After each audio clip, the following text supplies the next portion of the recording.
ওকে, fine. আচ্ছা, আমরা C panel নিয়ে আলোচনা করতে চেয়েছিলাম আজকে। হ্যাঁ, বলেন।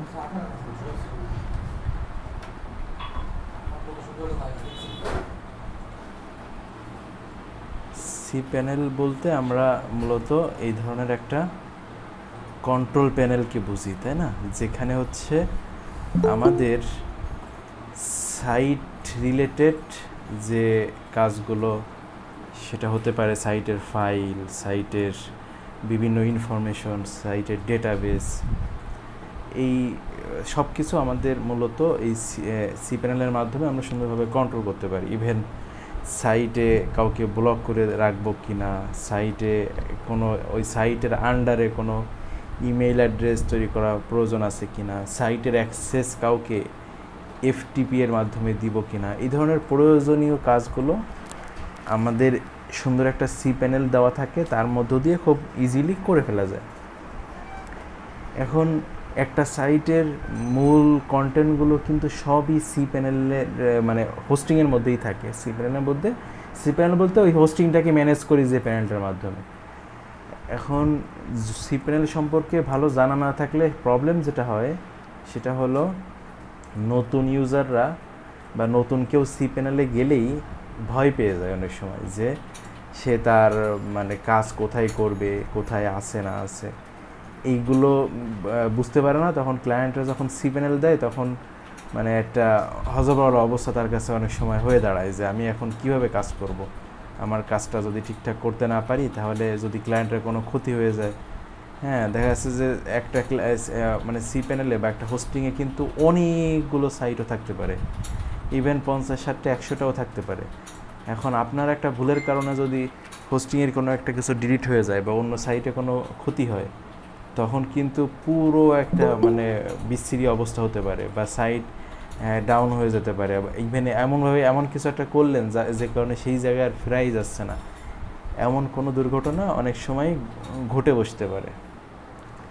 তো যার ফলে হচ্ছে সি প্যানেল সম্পর্কে একটু ভালো জানা থাকলে ওই ভীতিটা বা ওই সমস্যাটা আর আপনার মধ্যে বা আমাদের মধ্যে হয়তো বা থাকবে না, এটা হলো ব্যাপার। এছাড়াও অ্যাটলিস্ট সি প্যানেল সম্পর্কে যদি খুব ভালো নাও জানেন, তারপরেও যদি আপনি শুধু মানে ওয়ার্ডপ্রেস ইনস্টল দেওয়া, অথবা কোনো সময় ওয়ার্ডপ্রেস যেখানে ইনস্টল দিয়েছিলেন সেই জায়গা থেকে পুরোপুরি রিমুভ করে আবার নতুন করে দেওয়া, এই কাজগুলো করতে হলেও কিন্তু অ্যাটলিস্ট সি প্যানেল সম্পর্কে এতটুকু ধারণা অন্তত থাকতেই হয়।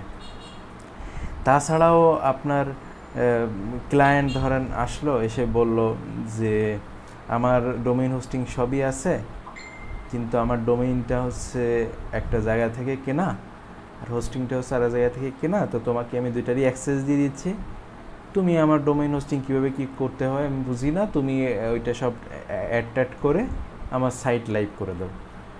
তখনও কিন্তু আপনার এই সি প্যানেল সম্পর্কে আপনার ধারণা ক্লিয়ার না থাকলে আপনার ক্লায়েন্টের ওই কাজটাও আপনি করতে পারবেন না। তো এইটা খুবই কমন ব্যাপার। আপনি একজন ডিজাইনার বা ডেভেলপার হিসেবে আপনি যখন ক্লায়েন্টদের কাজ করতে যাবেন, তখন ক্লায়েন্টদের এইটুকু এক্সপেকটেশন থাকতেই পারে বা থাকবে, এটা খুবই স্বাভাবিক।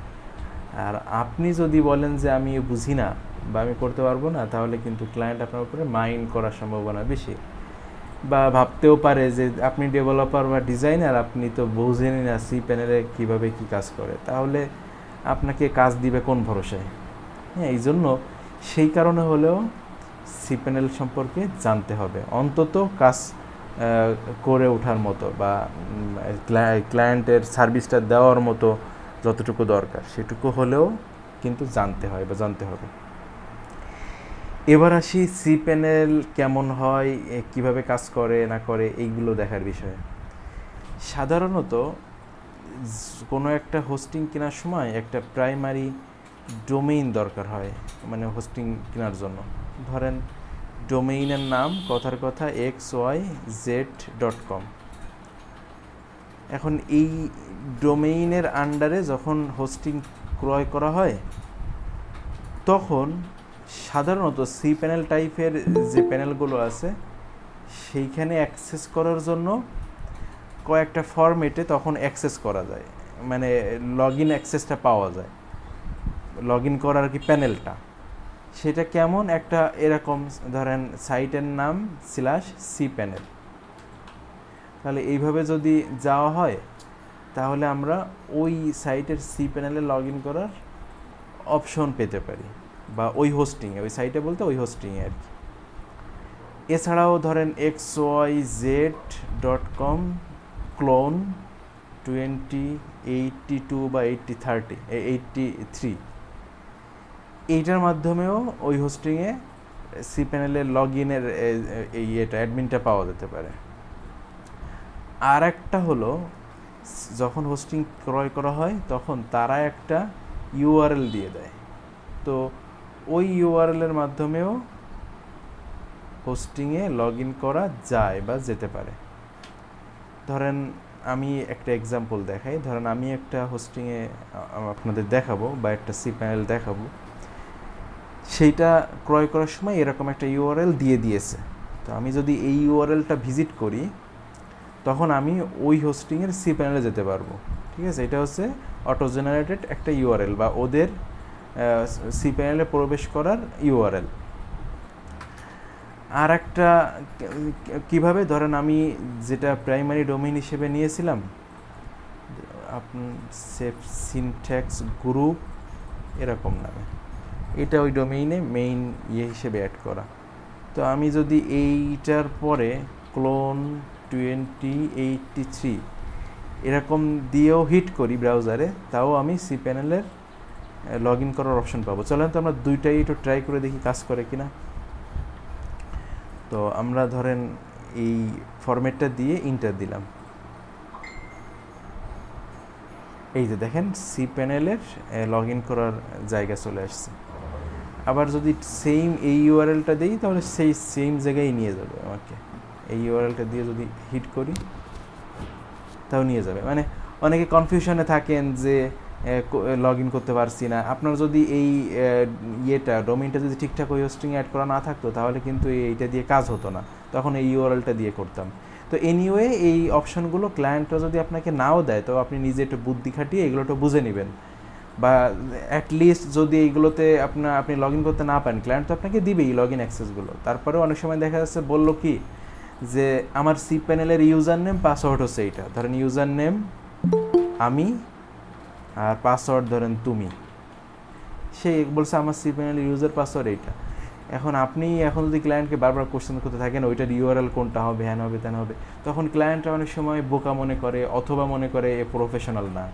মানে ধরেন আমার সাথে যারা কাজ করে বা আমি যাদের সাথে কাজ করি তারা যদি আমাকে মেসেজ দেয় তা আমি বুঝি যে আমার এই যে আমাকে মেসেজ দিল এর মেসেজটা কতটা প্রফেশনাল হয়েছে অথবা হয়নি।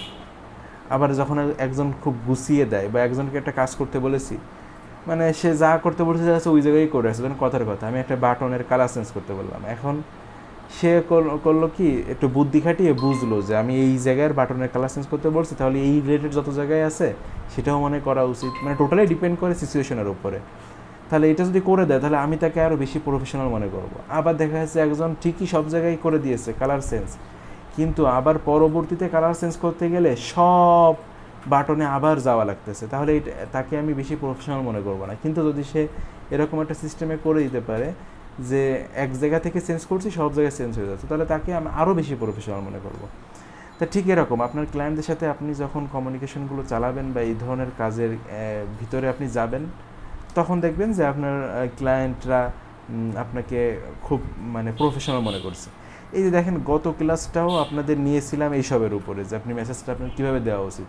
আপনি যদি একজনকে লগ ইন অ্যাড্রেস দেন, ধরেন আপনারা কেউ আমাকে বলছেন যে এই যে ধরেন চামিলি আমাকে বলল স্যার আমার এই ইউআরএলে একটু লগ ইন করেন, এটা হচ্ছে চামিলির ইউআরএল, এখানের ওয়ার্ডপ্রেসে একটু লগ ইন করেন। সে আমাকে ওয়েবসাইটের ইউআরএল ঠিকই দিয়েছে, ওয়েবসাইটের ইউআরএল ধরেন এইভাবে দিল, ইউজার পাসওয়ার্ডও দিল, হ্যালো ইউজার পাসওয়ার্ডও দিল।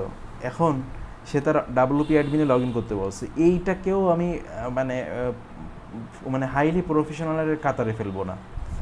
আমি তার কাছ থেকে এক্সপেক্ট করব সে আমাকে এইভাবে দিক, হ্যাঁ, তাহলে আমার লগ ইন করতে সুবিধা হলো, আমার আর নতুন করে WP অ্যাডমিন লিখতে হলো না। এখানে আরও একটা ব্যাপার আছে, অনেক সময় এই ইউআরএলটা কিন্তু চেঞ্জ করা যায়। এখন তার ইউআরএল যদি এইটা না, মানে WP অ্যাডমিনটা না হয়, তখন তো আমার আবার ভেজাল করতে হবে।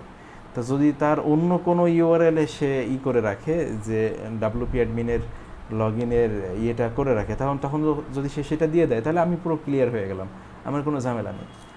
আবার ঠিক ধরেন সে WP অ্যাডমিনও দিল, WP অ্যাডমিন আমাকে দিল, বাট এইখানে কোনো সে অ্যাড করলো না, প্রিফিক্স, তাহলে এইটাকেও আমি অত প্রশ্ন করবো না। কারণ আমাকে যে যখন দিবে, তখন যদি এই HTTPS বা HTTP সহ দেয়, তাহলে আমার ক্লিক করতে বা আমার ইউআরএলে যেতে সুবিধা হয়, তা নাহলে এটা আমার হিট করতে হয়। তো এই যে মাইনর ইস্যুগুলো, আপনার ছোট্ট একটা মেসেজ আপনার পুরো আপনার ক্লায়েন্টদের সাথে আপনার আন্ডারস্ট্যান্ডিংটা পুরোটাই চেঞ্জ করে দিতে পারে। হ্যাঁ, আপনি ক্লায়েন্টকে না বলবেন যে তোমার কাজটা কি হয়েছে, তা আপনি ধরেন তখন বলবেন যে না, আমার কাজটা করা হয়নি। তো এই কাজটা আমার করা হয়নি এই শব্দটা উচ্চারণ না করে আপনি যদি অন্যভাবে ম্যানেজ করতে পারেন, তখন কিন্তু ক্লায়েন্টরা খুব সুন্দরভাবে মেনেও নিলবে, আর আপনার প্রফেশনালিজমটাও বজায় থাকবে। তো যাই হোক, আমরা একটা করতে যাই আর একটা বলা, তার মানে আপনারা এই জিনিসগুলো করেন, তো তার জন্য বলা, কারণ ক্লায়েন্টদের সাথে তো কাজ করবেন সামনে, তো এই ব্যাপারগুলো যত ভালো করবেন তত ভালো কিছু হবে। এই জন্য ওই ফাঁকে ফাঁকে যখন আসে তখন এগুলো বলা। তো এনিওয়ে, তা আমরা আমাদের এই যে ইউজার cPanel-এ চলে আসছি। এখন আমি ইউজার নেম পাসওয়ার্ড দিয়ে লগ ইন করছি। তো আমার ইউজার নেম পাসওয়ার্ডটা সেভ করা ছিল, আপনি আপনার ইউজার নেম পাসওয়ার্ডটা দিবেন, দিয়ে জাস্ট লগ ইনে ক্লিক করলে লগ ইন হয়ে যাবে। এই যে দেখেন, এইটাই হচ্ছে আমাদের মানে অরিজিনাল একটা cPanel। হ্যাঁ, তো এইখানেই হচ্ছে আমাদের যাবতীয় cPanel রিলেটেড যে বিষয়গুলো, সেগুলো আমরা সব এখানে পাবো। তো এইটা হলো এই বিষয়গুলো অনেক ডিপলি বা একেবারে খুঁটিনাটি সব কিছু জানার জন্য একটু নিজেদের স্টাডি করা দরকার। হ্যাঁ, আমি এখান থেকে আপনাদের মানে যেগুলো না হলেই নয় বা অনেক বেশি প্রয়োজন হবে এই রকম বিষয়গুলো আমি আলোচনা করার চেষ্টা করব, আর বাকি ব্যাপারগুলো আপনারা যদি একটু পড়াশোনা করেন তাহলে আস্তে আস্তে করে যাবেন, শিখে ফেলবেন। এখন এই যে cPanel-টা দেখছেন, আপনি কিন্তু আর একটা cPanel-এ প্রবেশ করলে এটা ডিফারেন্ট লুকে দেখতে পারেন। ধরুন আমি নগদেই দেখাই, আমি আর একটা cPanel লগ ইন করি, মানে অন্য আর একটা কোম্পানির cPanel-এ। এটা হচ্ছে আপনারা অনেকেই নাম জানেন, ব্লুহোস্ট। তো আমি একটু যদি ব্লুহোস্টের cPanel-এ যাই,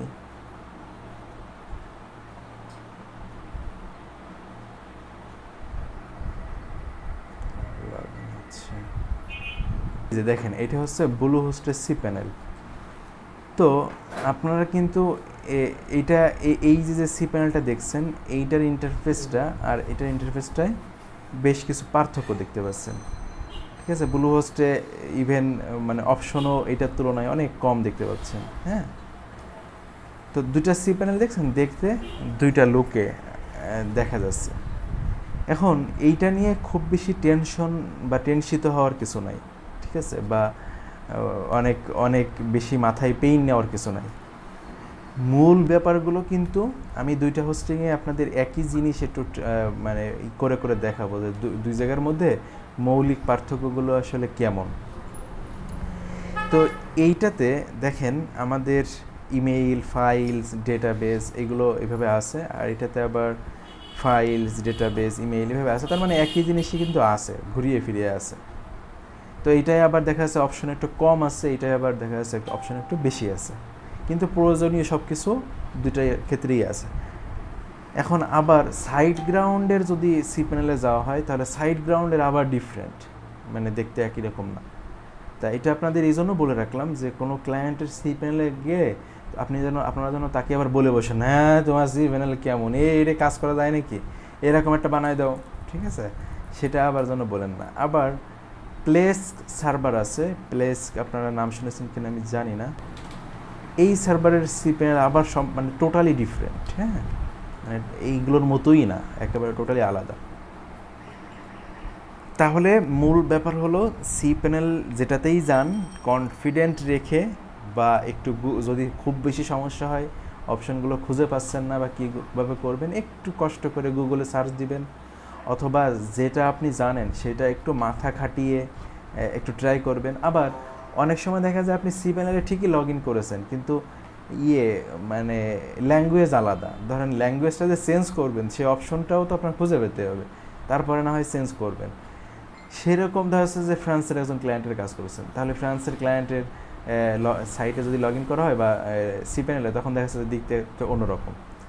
তো এই টোটাল ব্যাপারটা হচ্ছে জাস্ট একটু সাহস নিয়ে ধৈর্য নিয়ে করতে পারলে সবগুলোতেই আশা করি কাজ করতে পারবেন। তো এনিওয়ে, আমাদের মূল কাজ সবথেকে বেশি যেখানে দরকার হবে সেটা হচ্ছে এই ফাইলস। হ্যাঁ, এই যে আপনারা উপরে নিচে যেগুলো দেখছেন, এগুলো বেশিরভাগ cPanel এগুলো ড্র্যাগ অ্যান্ড ড্রপ করে উপর নিচ করা যায়। যেমন ধরেন ইমেইলটা এটা নিচে আছে, আমি এটা ধরে এই যে উপরে রেখে দিয়েছি, দেখেন এই যে উপরে চলে আসছে। তো যেগুলো বেশি প্রয়োজন হয় আপনি চাইলে এরকম ড্র্যাগ করে আপনি আপনার মতো সেট করে রাখতে পারেন। যদি নিজের হোস্টিং হয়, আর একজনের হোস্টিং হলে এগুলো করবেন না, কারণ সে যেভাবে পছন্দ করে সে সেভাবেই রাখছে, বা ডিফল্ট যেভাবে আছে ওইভাবে থাক। যদি নিজেরটা হয় তাহলে নিজে মানে অপটিমাইজ করে নিলেন, যেভাবে আপনার কাজ করতে সুবিধা হয় সেভাবে সাজিয়ে নিলেন, টোটালি ফাইন। কিন্তু আর একজনের তো এটা করতে যাবেন না।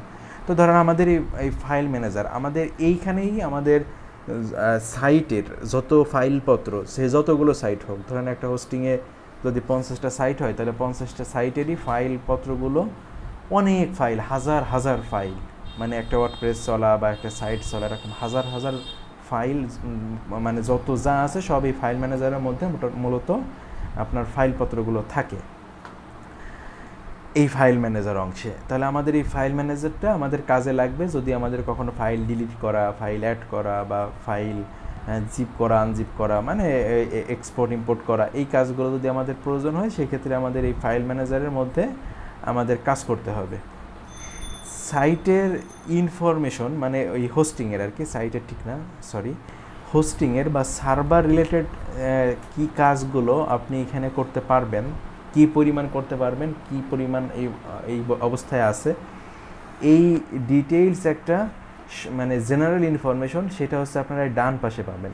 হ্যাঁ, যেমন ধরেন আমাদের এই যে সার্ভারটা আমরা ইউজ করছি, এই সার্ভারে আমরা কতগুলো ডোমেইন বা সাইট ইউজ করতে পারবো, এটা আমরা জানতে চাচ্ছি। তাহলে সেই জিনিসগুলো আপনি ডান পাশে জানতে পারবেন, যে আমার কয়টা বাকি আছে আর কয়টা আমি ইউজ করতে পারবো। যেমন ধরেন এই ডোমেইনটার কথা, এই হোস্টিংটার কথাই চিন্তা করেন, এইখানে আমাদের অনলি আমরা 2টা অ্যাড অন ডোমেইন অ্যাড করতে পারবো, মানে একটা হচ্ছে মেইন ডোমেইন অলরেডি অ্যাড করা আছে, আরও 2টা আমরা ডোমেইন বা সাইট অ্যাড করতে পারবো, নতুন ডোমেইন আর কি।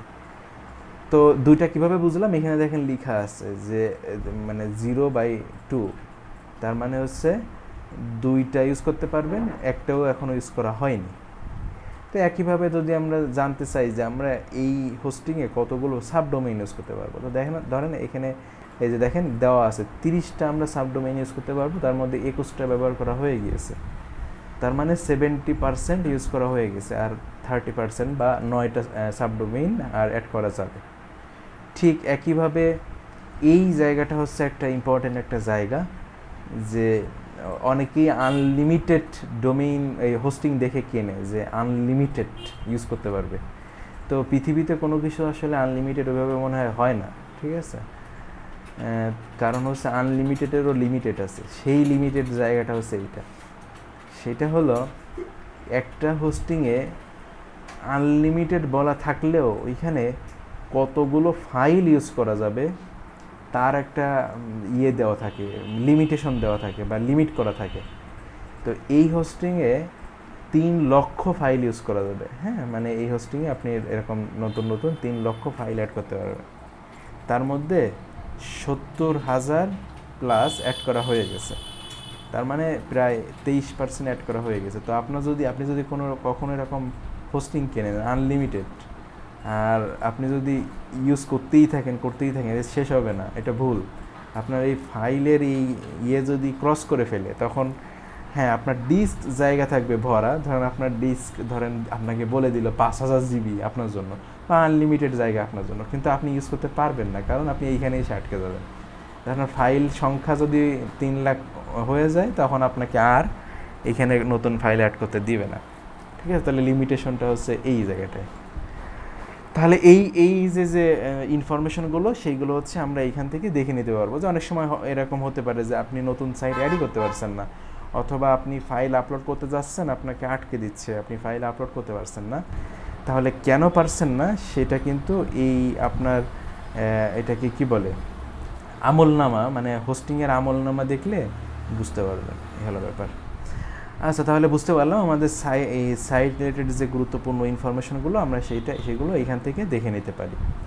ফাইল ম্যানেজারের মধ্যে আমরা একটু পরে যাব, আরও কিছু গুরুত্বপূর্ণ বিষয় আপনাদের নিয়ে সামনে আগাই। তাহলে আমরা এইখান থেকে ফাইল ম্যানেজারের কাজ, আমাদের এই যে ডোমেইনগুলো আমাদের এই হোস্টিংয়ে অ্যাড করা, ধরেন এখানে safesyntaxgroup.com এই ডোমেইনটা এখানে অ্যাড করা, আমরা চাচ্ছি এরকম একটা ইমেইল করতে, ধরেন contact@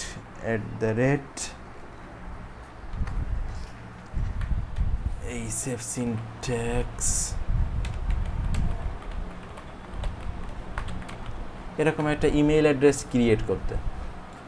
তো সেটা যদি চাই তাহলে আমরা এই যে ইমেইল যে অংশটা দেখতে পাচ্ছেন এইখান থেকে আমরা ইমেইল ক্রিয়েট করতে পারি, কাস্টম ইমেইল যেগুলোকে বলে, যে সাইটের আন্ডারে ইমেইল ক্রিয়েট করা। তো ইমেইল রিলেটেড অনেক ব্যাপার আছে, অনেক কাজ আছে। ইভেন বিভিন্ন মার্কেট প্লেসেও আপনারা দেখবেন যে ইমেল ক্রিয়েট করা, ইমেইল ফরওয়ার্ড করা, ইমেইলের হ্যান করা ত্যান করা, এরকম নানান ধরনের কাজ কিন্তু অনেকে করে বা করা যায়। তো সেই বিষয়গুলো এইখান থেকে হচ্ছে ম্যানেজ করা যেতে পারে। একটা ওয়ার্ডপ্রেস সাইট বা একটা ডাইনামিক সাইট, এই যে ডাইনামিক সাইট বা ওয়ার্ডপ্রেস সাইট যেটাই বলেন, এই ধরনের সাইটগুলোর জন্য খুবই গুরুত্বপূর্ণ একটা মানে মানে খুবই গুরুত্বপূর্ণ মানে কি, যে সাইটের মূল প্রাণ বলা যায় যাকে, সেটাকে বলা হয় ডেটাবেস বা ডাটাবেস যেভাবেই বলেন। তো এই ডেটাবেস যদি আপনাকে ক্রিয়েট করতে হয় অথবা ডেটাবেস রিলেটেড ইনফরমেশনগুলো আপনাকে পেতে হয় বা দেখতে হয়, তখন হচ্ছে আমরা এই অংশটা, এখানে দেখেন ডেটাবেজেস লেখা আছে, এই অংশের মধ্যে আমরা এই কাজগুলো করতে পারবো।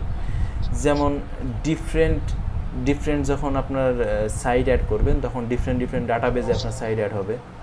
তখন এই PHPMyAdmin-এ যে আমাদের কতগুলো ডাটাবেজ আছে, কোন ডাটাবেজে কি আছে, এইগুলো হচ্ছে আমরা এখান থেকে ম্যানেজ করতে পারবো। আচ্ছা, কেউ কি আনমিউট করে এখানে তার কাজ সারছেন? হ্যাঁ, সাইফুল ইসলাম, আপনি আনমিউট করে রেখেছেন কেন? সরি স্যার ভুলে গেছে স্যার। হ্যাঁ, ঠিক আছে, সমস্যা নেই। আচ্ছা, এইখান থেকে তাহলে আমরা এই ব্যাপারগুলো করতে পারবো। আচ্ছা, আপনাদের কিন্তু যারা একেবারে নতুন হোস্টিংয়ে, যে সি প্যানেলে আগে কখনো ঢুকেন নাই বা দেখেন নাই, তাদের খুব বেশি টেনশন নেওয়ার দরকার নাই। আমরা এত কিছু আমাদের প্রয়োজন হবে না, এমনি জাস্ট জানিয়ে রাখছি, যদি কখনো মানে প্রয়োজন হয় তখন যেন এগুলো থেকে ব্রাউজ করতে পারেন বা এগুলো ইউজ করতে পারেন, বা অন্তত জানা থাকলো যে আপনাকে কি এখন কোথায় যেতে হবে, কিভাবে করতে হবে, তখন না হয় জেনে বা শিখে নিলেন। আমাদের এখন যে কাজগুলো মূলত দরকার হবে, বা আপনারা যে কাজ করেন এই রিলেটেড কাজ করার জন্য সাধারণত একটা ওয়ার্ডপ্রেস ইনস্টল দেওয়া, ওয়ার্ডপ্রেসের ইনস্টল দেওয়ার পরে ওই যে বাকি যে ফর্মালিটিগুলো, এইগুলো কীভাবে মেনটেন করা যায় সেগুলোই প্রয়োজন হবে। তো সেগুলো আমি একটু পরে আসছি, জাস্ট একটা ওভারভিউ আপনাদের দিয়ে নিচ্ছি। আচ্ছা, তাহলে আমরা এই ডাটাবেজ রিলেটেড এই ব্যাপারগুলো দেখতে পারবো। অনেক সময় হয় কি, যে দেখা যায় যে কোনো হোস্টিংয়ে আপনার মানে এই যে ক্লিক করে করে ওয়ার্ডপ্রেস ইনস্টল দেওয়া এরকম কোনো অপশন নাই, তখন ম্যানুয়ালি ওয়ার্ডপ্রেস ইনস্টল দেওয়ার প্রয়োজন হতে পারে বা হয়। তো ম্যানুয়ালি যদি ওয়ার্ডপ্রেস ইনস্টল করতে চান তখন কিন্তু এই ডাটাবেস ক্রিয়েট করা, ডাটাবেস কানেক্ট করা, মানে ওয়ার্ডপ্রেস আমরা যেমন প্রথম দিকের ক্লাসে দেখেছিলাম কিভাবে ডাটাবেস ক্রিয়েট করতে হয়, তারপরে তার সাথে লোকাল হোস্টে কীভাবে কানেক্ট করে কাজ করতে হয়, এগুলো আমরা দেখেছিলাম। তো যদিও একটু ডিফারেন্ট এই লাইভে, তারপরেও ব্যাপারটা খানিকটা ওরকম, যে ডাটাবেস ক্রিয়েট করা, তারপরে ওই ডাটাবেসের সাথে ওয়ার্ডপ্রেস ইনস্টল দেওয়া, এই কাজগুলো করতে হয়। যদিও এই লাইভের প্রসেসটা একটু ডিফারেন্ট। তো সেই কাজগুলো কিন্তু করতে হলে এই জায়গাটা আপনাকে বুঝতে হবে বা জানতে হবে।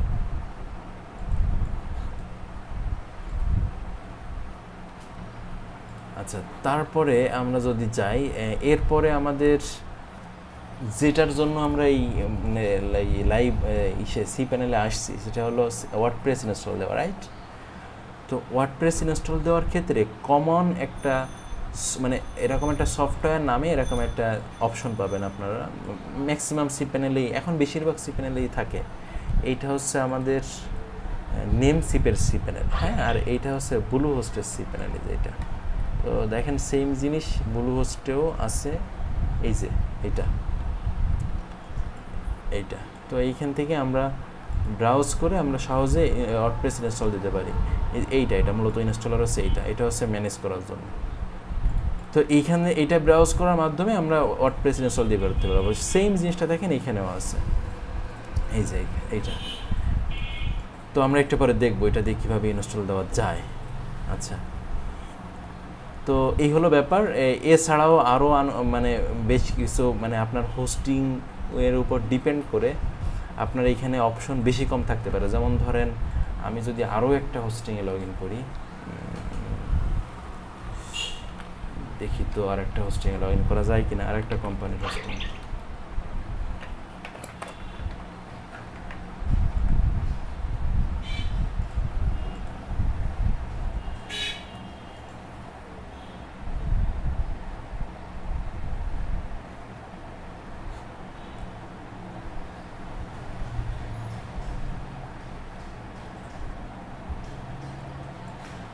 এই যে দেখেন এটা হচ্ছে A2 হোস্টিংয়ের সি প্যানেল। তো এদের এখানে দেখেন 1 2 3 4 সরি 1 2 3 4 5 6 7 8 9 10টা আছে, তাই না? আর এদের দেখেন 13টা অপশন আছে এখানে। তার মানে এক্সট্রা কয়েকটা অপশন বেশি আছে, ওরা এইগুলো দিয়ে রেখেছে বিভিন্ন কাজের জন্য। এছাড়াও আরও ওদের নিজস্ব কিছু ফিচার আছে যেগুলো দিয়ে রেখেছে। তো হোস্টিং ভেদে আপনার অপশন কম বেশি হতে পারে, এটা নিয়ে মানে হেডেক নেওয়ার কিছু নাই। এই যে বিভিন্ন হোস্টিংয়ে বিভিন্ন ধরনের ফ্যাসিলিটি বা বিভিন্ন ধরনের সুবিধা থাকে, যার কারণে হচ্ছে এরকম বেশি কম থাকে আর কি। অথবা দেখা যাচ্ছে যে অনেক হোস্টিংয়ে যে বিষয়গুলো লাগবে সেইগুলো এইখানে দিয়েছে, অন্যগুলো দেয়নি। হ্যাঁ, এই হলো ব্যাপার। তাহলে এখন চলেন আমরা কিভাবে একটা সাবডোমেইন ক্রিয়েট করা যায়, তারপরে তার আন্ডারে কীভাবে ওয়ার্ডপ্রেস ইনস্টল দেওয়া যায় সেটা একটু আমরা দেখার চেষ্টা করি। তো যদি আপনাকে ডোমেইন অ্যাড করতে হয় অথবা সাবডোমেইন অ্যাড করতে হয় তখন আচ্ছা, সাবডোমেইন বুঝেন তো সবাই? বুঝেন না এরকম কেউ আছেন? সাবডোমেইন শব্দটা বা কথাটা বুঝেন না এমন কেউ আছেন? স্যার, সাবডোমেইন বলতে কি ডোমেইনের অধীনে নতুন ডোমেইন করা? হ্যাঁ, ডোমেইনের অধীনে একটা নতুন ডোমেইন করা, রাইট। যেমন ধরেন এই যে SafeSyntaxGroup.com, এটা হচ্ছে একটা ডোমেইন। আর আমরা ধরেন এখন hello.safesyntax.com group.com আর একটা বানাবো। তো এই দুইটা তাহলে ডিফারেন্ট ডোমেইন। হ্যাঁ, মানে এই ডোমেইনের আন্ডারে, মানে এটা হচ্ছে কি এর প্যারেন্ট ডোমেইন হচ্ছে এইটা, আর এই যে এই প্যারেন্ট ডোমেইনের আগে মানে ডটের আগ পর্যন্ত যেটুকু থাকে এটাকে বলা হচ্ছে সাবডোমেইন। তার মানে টোটালটা এই সাবডোমেইনের নাম তখন হবে এইটা। তার মানে সাবডোমেইনও কিন্তু একেবারে হুবহু আপনার একটা ডোমেইনের মতোই কাজ করবে। তবে সাবডোমেইন করতে গেলে মানে আপনি একটা সাবডোমেইন মানে হচ্ছে আপনার একটা ওয়েবসাইট, একটা মেইন ডোমেইন মানে আপনার একটা ওয়েবসাইট। তাহলে সাবডোমেইনটা মূলত হচ্ছে, আচ্ছা 1 মিনিট, তার মানে ডোমেইন আর সাবডোমেইন, মেইন ডোমেইন যদি না থাকে তাহলে সাবডোমেইন ক্রিয়েট করা যায় না, এই হচ্ছে ব্যাপার। তো আমাদের একটা মেইন ডোমেইন অ্যাড করা, সাবডোমেইন অ্যাড করা একই রকম কথা। তো আমরা একটু তাহলে এই প্রসেসটা দেখি সাবডোমেইন কীভাবে অ্যাড করে, আর ওইটা বুঝতে পারলে আপনি মেইন ডোমেইন অ্যাড করাটাও বুঝে যাবেন। তো এইখানে দেখেন ডোমেইনস নামে একটা অপশন আছে। তো ডোমেইনসের মধ্যে আমরা যদি একেবারে মেইন একটা ডোমেইন অ্যাড করতে যাই তখন হচ্ছে আমাদের এই অ্যাড অন ডোমেইন এইটাকে ব্যবহার করতে হয়। আর যদি আমাদের টোটাল ডোমেইনসের লিস্টটা দেখতে চাই তাহলে এইখানে আমরা পাবো। আর আমরা যদি নতুন একটা সাবডোমেইন ক্রিয়েট করতে চাই তাহলে এই জায়গা থেকে আমরা করতে পারি। তো আমি সাবডোমেইনে ক্লিক করলাম। সাবডোমেইনে ক্রিয়েট করার পরে এখানে যতগুলো সাবডোমেইন করা আছে তার লিস্ট আপনি নিচে পাবেন, আর এই উপরে হচ্ছে আপনি এরকম একটা অপশন পাবেন সাবডোমেইন ক্রিয়েট করার। তো ধরেন আমরা একটা সাবডোমেইন ক্রিয়েট করতে চাচ্ছি, ধরেন ওই সেই হ্যালোই নাম দিলাম। হ্যালো নামটা দিয়ে আমি যখন দিব তখন এইটা কার আন্ডারের সাবডোমেইন হবে সেটা আপনাকে এখান থেকে চিনিয়ে দিতে হবে। আপনার যতগুলো ডোমেইন আপনার সাইটে অ্যাড করা থাকবে সব লিস্ট এখানে পাবেন। তো কার আন্ডারে সাবডোমেইন করতে চান? আমরা এই sepsyntaxgroup.com এর আন্ডারে করতে চাই, এই জন্য এটাকে চিনিয়ে দিয়েছি। এইবার জাস্ট আমাদের ক্রিয়েটে ক্লিক করতে হবে, ব্যাস, তাহলে সাবডোমেইন ক্রিয়েট করা শেষ। এখন এই ফাঁকে একটা কথা বলে রাখি যে বেশি মানে অনেক হোস্টিংয়ে আছে যে সাবডোমেইন হোক বা মেইন ডোমেইন হোক ক্রিয়েট করার সাথে সাথে লাইভ হয় না। ওইটা বিভিন্ন কারণে হতে পারে। একটা হচ্ছে বেশিরভাগ যে কারণটা হয় সেটা হচ্ছে আইপি জনিত কারণে, হ্যাঁ, বিভিন্ন আইপিতে ওইটাকে ক্যাশ করে রাখে, ওইটা লাইভ হতে সময় নেয়।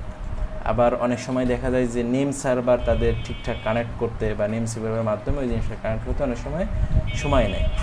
তার মানে হলো আমরা যদি কখনো এরকম অ্যাড করার পরে যদি আপনি ট্রাই করে এই সাইটটা দেখতে চান বা দেখেন, তাহলে যদি কিছু না পান বা যদি দেখেন যে ভিজিট হচ্ছে না বা কিছু, তাহলে টেনশন নেওয়ার কিছু নাই, আপনাকে ওয়েট করতে হবে। হ্যাঁ, এখন এরকম একটা কিছু দেখাচ্ছে, ঠিক আছে, তো ওয়েট করতে হবে। তা ওয়েট করার পরে একটা সময় দেখবেন যে ঠিক হয়ে গিয়েছে। হ্যাঁ, ম্যাক্সিমাম 48 ঘন্টা এরকম ইন্টারন্যাশনাল সময় যে এটা ঠিকঠাক কাজে লাগার জন্য।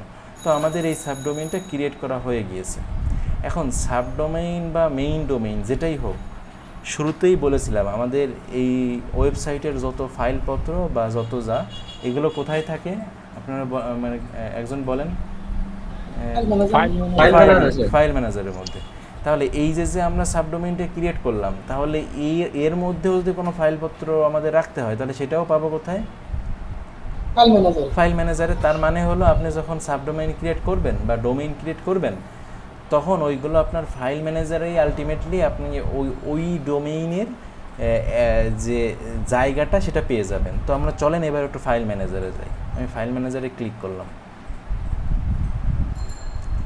ফাইল ম্যানেজারে ক্লিক করার পরে এখানে দেখেন অনেকগুলো এরকম ডোমেইন বা সাবডোমেইন দেখা যাচ্ছে। হ্যাঁ, তো আমরা কোনটা ক্রিয়েট করেছিলাম? হ্যালো নামে, তাই না? তাহলে আমরা যদি একটু সার্চ দিই, এই যে hello.sepsyntaxgroup.com, এই নামে এই যে একটা ফোল্ডার তৈরি হয়ে গেছে, দেখছেন?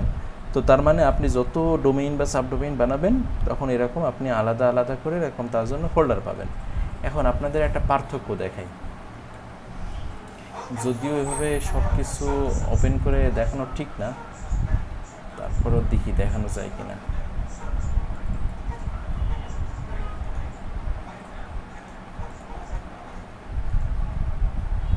আচ্ছা, এইটা বোধহয় এভাবে দেখানোটা ঠিক হবে না, আমি আপনাদের এখান থেকে বলি। সেটা হলো এইখানে যেগুলো দেখছেন যে ফোল্ডারগুলো এরকম মানে আপনাদের ডোমেইন নেম যেভাবে ছিল সেইভাবেই ফোল্ডার ক্রিয়েট হয়েছে। আবার অনেক হোস্টিংয়ে এইভাবে হয় না, অনেক হোস্টিংয়ে দেখা যাচ্ছে যে সাব ফোল্ডার হিসেবে অ্যাড হয়। হ্যাঁ, ধরেন কথার কথা মেইন ফোল্ডার কোনটাকে বলে জানেন তো আপনারা? মেইন ফোল্ডার বা রুট ডিরেক্টরি যেটা, সেটাকে বলা হয়েছে public_html।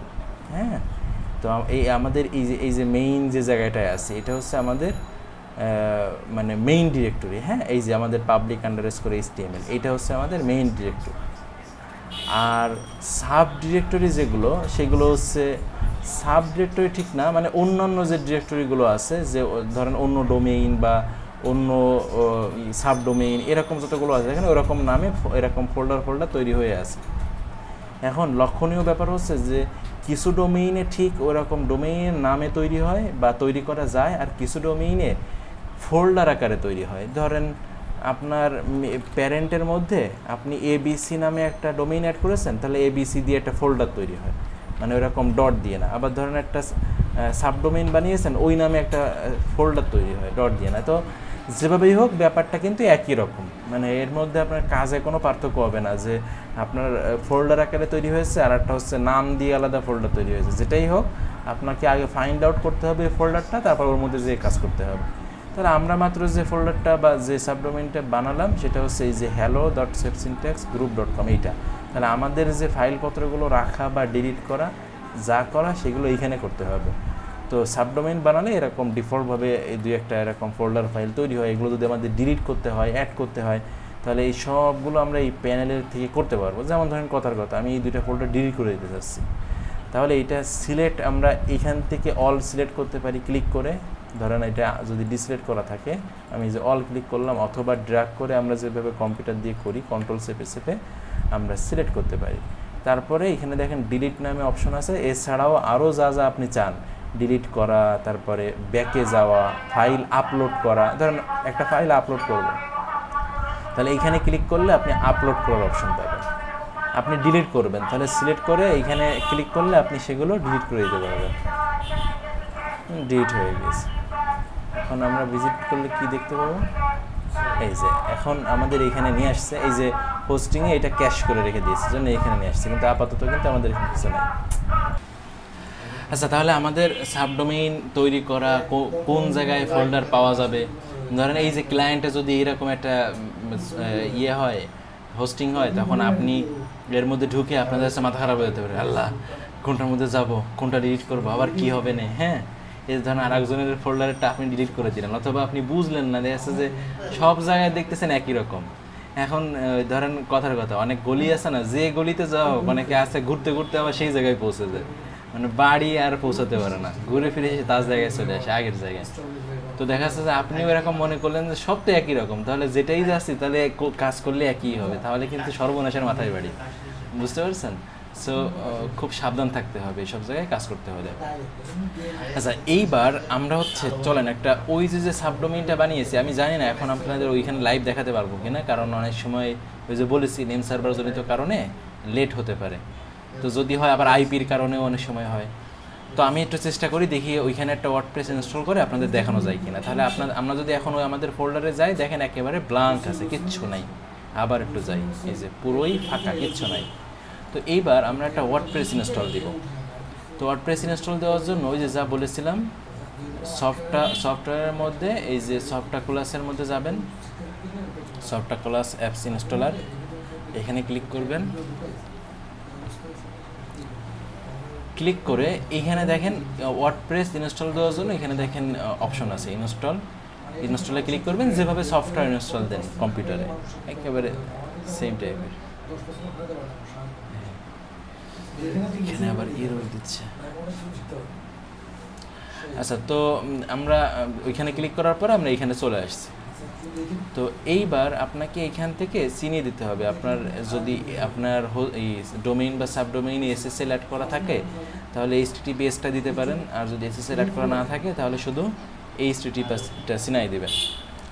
দিয়ে এই জায়গাটা গুরুত্বপূর্ণ, অনেকে ইনস্টল দেওয়ার সময় দেখা যাচ্ছে মাখিয়ে ফেললেন, ধরেন এইভাবে আসে আপনি ইনস্টল দিয়ে দিলেন, তাহলে কিন্তু সর্বনাশ। এই যে যদিও ইনস্টল নিবে না, বেশিরভাগ সময় আপনাকে ওয়ার্নিং দিবে যে এখানে অলরেডি ইনস্টল করা আছে।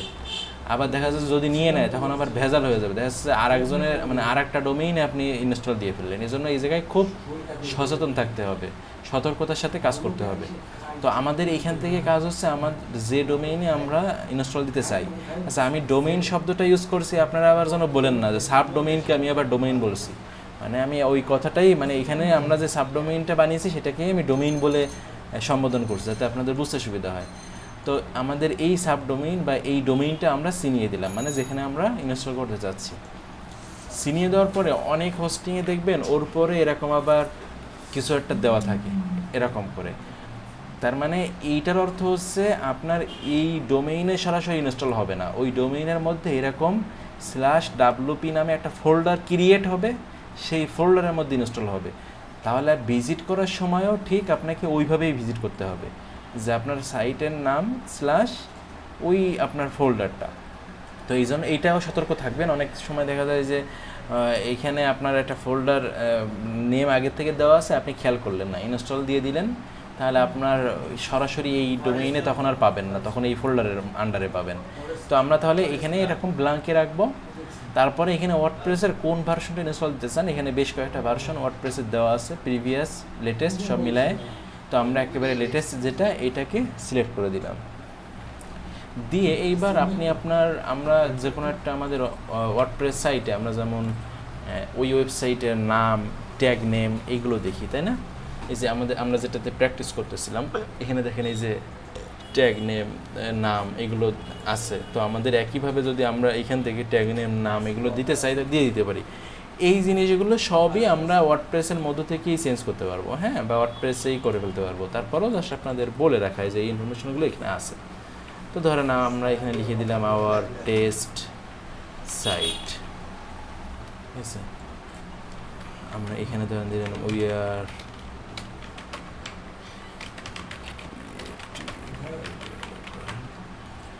আচ্ছা, এবার এখানে আপনাকে একটা ইউজার নেম পাসওয়ার্ড দিতে হবে। তো আমি একটা ইউজার নেম পাসওয়ার্ড দিচ্ছি। এটা হচ্ছে কোন ইউজার নেম পাসওয়ার্ড বলেন তো?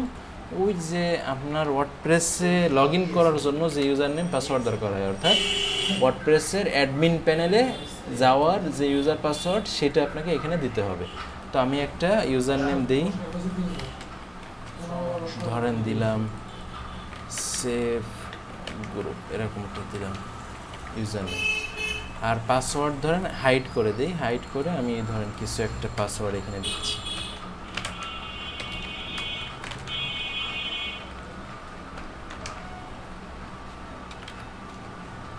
আমি একটা পাসওয়ার্ড এইখানে দিয়ে দিলাম, ব্যাস। আচ্ছা, পাসওয়ার্ড যদি খুব মানে হয়, মানে দুর্বল পাসওয়ার্ড হয় বা নর্মাল পাসওয়ার্ড হয়, তখন অনেক সময় হোস্টিংয়ে কিন্তু আপনাকে ইনস্টল করতে দিবে না। এখানে আপনাকে মিনিমাম 80-র উপরে, মানে এখানে বলে দিবে যে এত স্ট্রং না, এই পর্যন্ত না হলে আপনাকে করতে দিবে না। তো সেটা একটু খেয়াল রাখবেন। এটা হচ্ছে আপনার অ্যাডমিন যে ডোমেইনে আপনার মানে এই আপনার মানে যে ইমেইলের আন্ডারে আপনি এই ইউজার নেমটা ক্রিয়েট করতে চাচ্ছেন সেই ইমেইলটা দিয়ে দিতে পারেন এখানে আপনার মতো করে। এইখানে কিছু অপশন আছে, এটা হচ্ছে হোস্টিং অনুযায়ী আপনারা পাবেন। আপনারা অনেক সময় দেখবেন ইনস্টল দেওয়ার পরে WP অ্যাডমিন দিয়ে কি হচ্ছে এগুলো, ও এটা কি আপনি চালাইছিলেন? আচ্ছা, এই জায়গায় আপনারা বিভিন্ন হোস্টিংয়ে যেগুলো পাবেন সেটা হচ্ছে দেখেন এখানে এক্সট্রা কিছু প্লাগ ইন এখান থেকে আগে থেকে সিলেক্ট করে দেওয়া যায়। এইগুলো হচ্ছে WP অ্যাডমিনে লগ ইন হয়, ইনস্টল হয়। অনেক সময় দেখবেন যে আপনারা ইনস্টল করেছেন, ইউআরএলই চেঞ্জ হয়ে গিয়েছে, WP অ্যাডমিনে লগ ইন করতে পারছেন, মানে WP অ্যাডমিন থেকে অ্যাক্সেস করতে পারছেন না। তো সেগুলো হচ্ছে ডিফল্টভাবে এই হোস্টিং থেকে করে দেয়, অথবা এখান থেকে সিলেক্ট করা থাকে, অনেক সময় খেয়াল করেন না। হ্যাঁ, এগুলো হচ্ছে ব্যাপার। তাহলে এইখান থেকে এই ইনফরমেশনগুলো চেঞ্জ করে ইনস্টল দেওয়া যেতে পারে। আর না, যারা না বুঝেন তারা তো শুধু এইটুকু দিয়ে ইনস্টল দিলেই হয়ে গেল। শুধু এইটা না, আমরা আমাদের হোস্টিংয়ে এই যে ওয়ার্ডপ্রেস ইনস্টল দিব, এটার ডাটাবেস নেম কি হবে তাও আমরা ঠিক করে দিতে পারি এখান থেকেই। কীভাবে? এই যে অ্যাডভান্স অপশন নামে একটা অপশন পাবেন, এখান থেকে আপনি বলে দিতে পারেন যে আপনার এই যে ডোমেইনটা অ্যাড করছেন বা যেখানে ওয়ার্ডপ্রেস ইনস্টল করছেন সেইটার ডাটাবেস নেমটা কি হবে। তো ধরেন আমরা এরকম একটা নাম দিলাম, তাহলে ডাটাবেস নেমটাও অটোমেটিক এরকম নামে ক্রিয়েট হবে। হ্যাঁ, ওয়ার্ডপ্রেসের প্রিফিক্সটা কী হবে, টেবিলের প্রিফিক্স, এগুলো দিয়ে দেওয়া যায়। শুধু তাই না, এখানে বেশ কয়েকটা থিম আছে। এই থিমের মধ্যে যদি আপনার কোনো থিম পছন্দ হয়, হ্যাঁ, যে এই থিম দিয়ে আপনি একবার ইনস্টল করে ফেলতে চাচ্ছেন, তাহলে আপনি চাইলে এখান থেকে থিমও চুজ করে দিতে পারেন। তো আমরা ডিফল্টভাবে যে থিম আছে এই যে 2021 ওইটাই আমরা রাখছি, মানে ডিফল্টভাবে ওইটাই হয় আর কি। তো এই সব কিছু দেওয়ার পরে একেবারে লাস্টে যে ইনস্টলের অপশন পাবেন, এই ইনস্টলের অপশনের ঠিক নিচে আরও একটা অপশন পাবেন। এটা খুব মজার একটা অপশন, সেটা হচ্ছে আপনি যদি চান যে আপনার যে ইনফরমেশনগুলো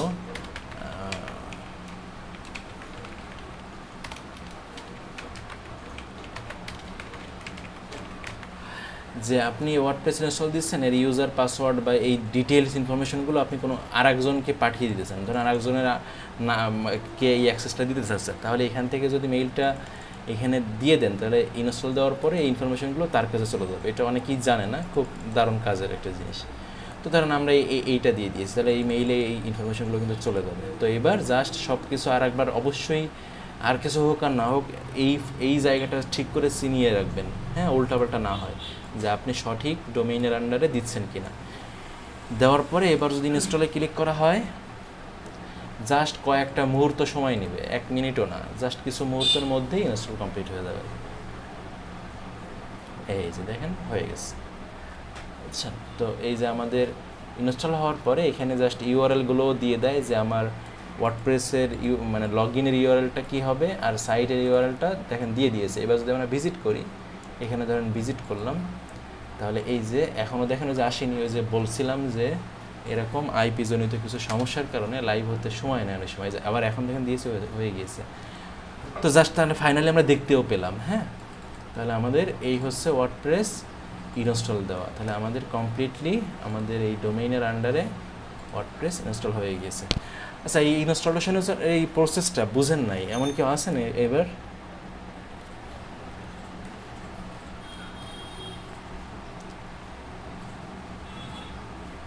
কেউ আছেন? কেউ কিছু বলতে চাচ্ছেন কিন্তু শোনা যায় না মনোহর। স্যার HTTPS আর either install হ্যাঁ, কে কি বললেন? দুজন একসাথে বলছেন, কারোটাই বুঝি নাই, আবার বলেন।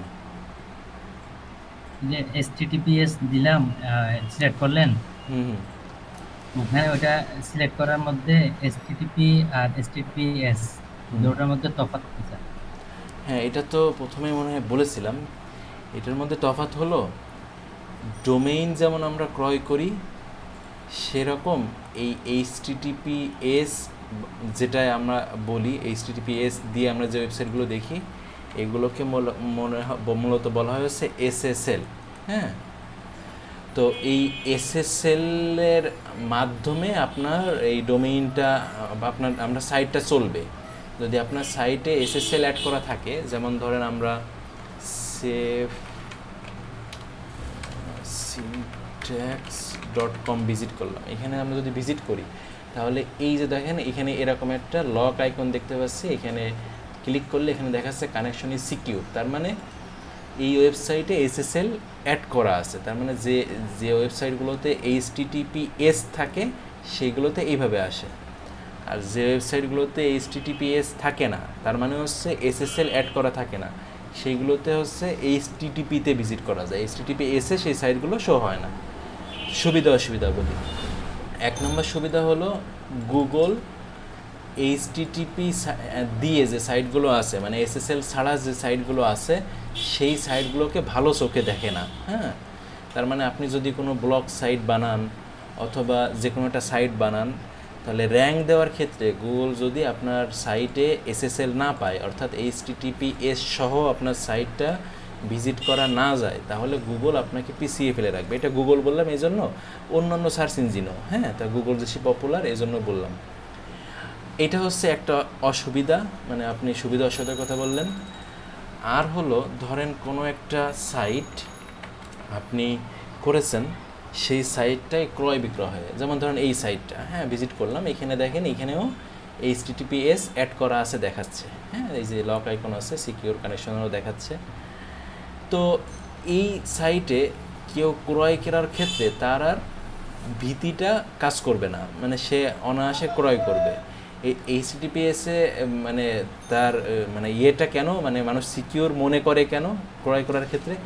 HTTPS থাকলেই যে তার এই সব কিছু সিকিউর তা কিন্তু না সব সময়, কিন্তু তার মানে ম্যাক্সিমাম যে তার পেমেন্টের যে ইনফরমেশনগুলো, এইগুলো অন্য জায়গা থেকে চুরি হয়ে যাওয়া বা মাঝপথে কেউ আটকে দেওয়া, এই নিশ্চয়তা তার কাছে থাকে যে তার এই ইয়েগুলো মানে পেমেন্টটা তার সিকিউর। সহজ কথা, মানে কেন?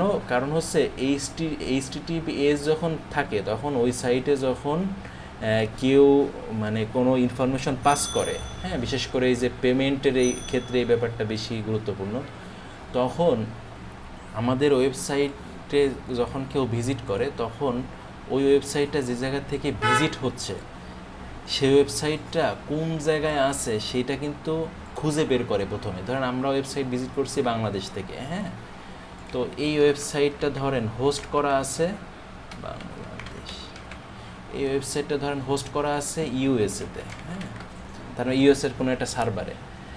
তার মানে আমাদের এই ভিজিট করার সাথে সাথে আমাদের এই মাঝখানে এই দীর্ঘ একটা পথ পাড়ি দিয়ে ও কিন্তু এখানে যায়, যে ওই ইনফরমেশনগুলো মানে সে যে URL বা ভিজিটর যে URL দিয়ে হিট করেছিল সেই জায়গাটা যখন খুঁজে পেয়ে যায় তখন হচ্ছে আবার তার কাছ থেকে এইখান থেকে সব ইনফরমেশনগুলো নিয়ে ভিজিটরের সামনে সুন্দর করে ডিসপ্লে করিয়ে দেয়। হ্যাঁ, ডিসপ্লে করিয়ে দেয়।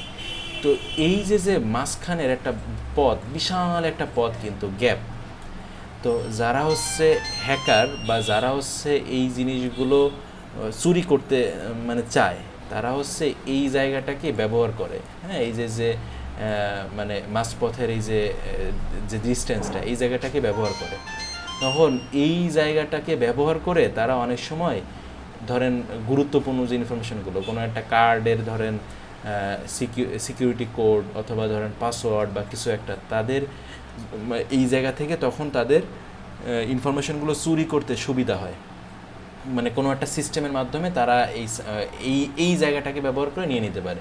কিন্তু HTTPS-এ যখন এই ধরনের ইনফরমেশন পাস হয়, তখন এই মাঝপথে এই যে মাঝপথের এই জায়গাতে তখন তার ওই গুরুত্বপূর্ণ ধরেন পেমেন্টের ইনফরমেশনগুলো এখানে এমনভাবে ভেঙে যায়, মানে কোডগুলো এমনভাবে হয় সেইটাকে মানে এইটুকু সময়ের মধ্যে বা অত সহজে মানে মানে কোনো কোনো ক্ষেত্রে বলা হয় যে না, ওইখানে আর পৌঁছানোই সম্ভব না, যে এই কোডগুলোকে ঠিক সে কি পাঠিয়েছে সেটা এখান থেকে ফাইন্ড আউট করা সম্ভব হয় না। ঠিক আছে, যে মাঝপথের এই জায়গায় HTTPS যদি দেওয়া থাকে তাহলে এখান থেকে কোডগুলো এমন ভাবে যায় যে সেখান থেকে আর চোররা চুরিটা করতে পারে না। তখন হচ্ছে এই পেমেন্টের এটাকে আমরা বলি হচ্ছে সিকিউর পেমেন্ট, অথবা পেমেন্ট করলে কোনো মানে আপনার অনিশ্চয়তার মধ্যে থাকতে হবে না। তাহলে সেই ক্ষেত্রে HTTPS-টা খুবই গুরুত্বপূর্ণ। ইভেন আপনার সাইটে যদি HTTPS বা SSL না থাকে, তাহলে এই যে পেমেন্ট গেটওয়ে যখন সাইটে অ্যাড করা হয়, যেমন ধরেন পেপাল, স্ট্রাইপ, তারপরে আরও অনেক গেটওয়ে আছে যেগুলো আমরা অ্যাড করি। তো পেপাল HTTPS ছাড়াও অ্যাড করতে দেয়, কিন্তু স্ট্রাইপ বা আরও মানে কিন্তু পেপালও রিকমেন্ড করে HTTPS সহ। কিন্তু অন্যান্য যারা আছে, স্ট্রাইপ তো অ্যাড করতেই দেয় না। ইভেন স্ট্রাইপের ওই যেখান থেকে অ্যাড করতে হবে সেটিংসটাই ওদের ওইখানে শো হয় না যদি HTTPS সাইটে না থাকে। বুঝতে পারছেন? তাহলে মানে আশা করছি যে শর্টে হলেও খানিকটা ব্যাপার ক্লিয়ার হতে পেরেছেন, রাইট শামসুল? Okay fine. তাহলে এই জন্য হচ্ছে ডোমেইন যেমন কিনতে হয়, SSL-ও এরকম কিনতে হয়, বুঝছেন? কোনো SSL-এর আবার অনেকগুলো ক্যাটাগরি আছে। হ্যাঁ, বেশ কিছু ক্যাটাগরি আছে, যে ডোমেইনের দামের থেকেও আপনার SSL-এর দাম বেশি হতে পারে। ঠিক আছে, এটা ক্যাটাগরি ভেদে হয়।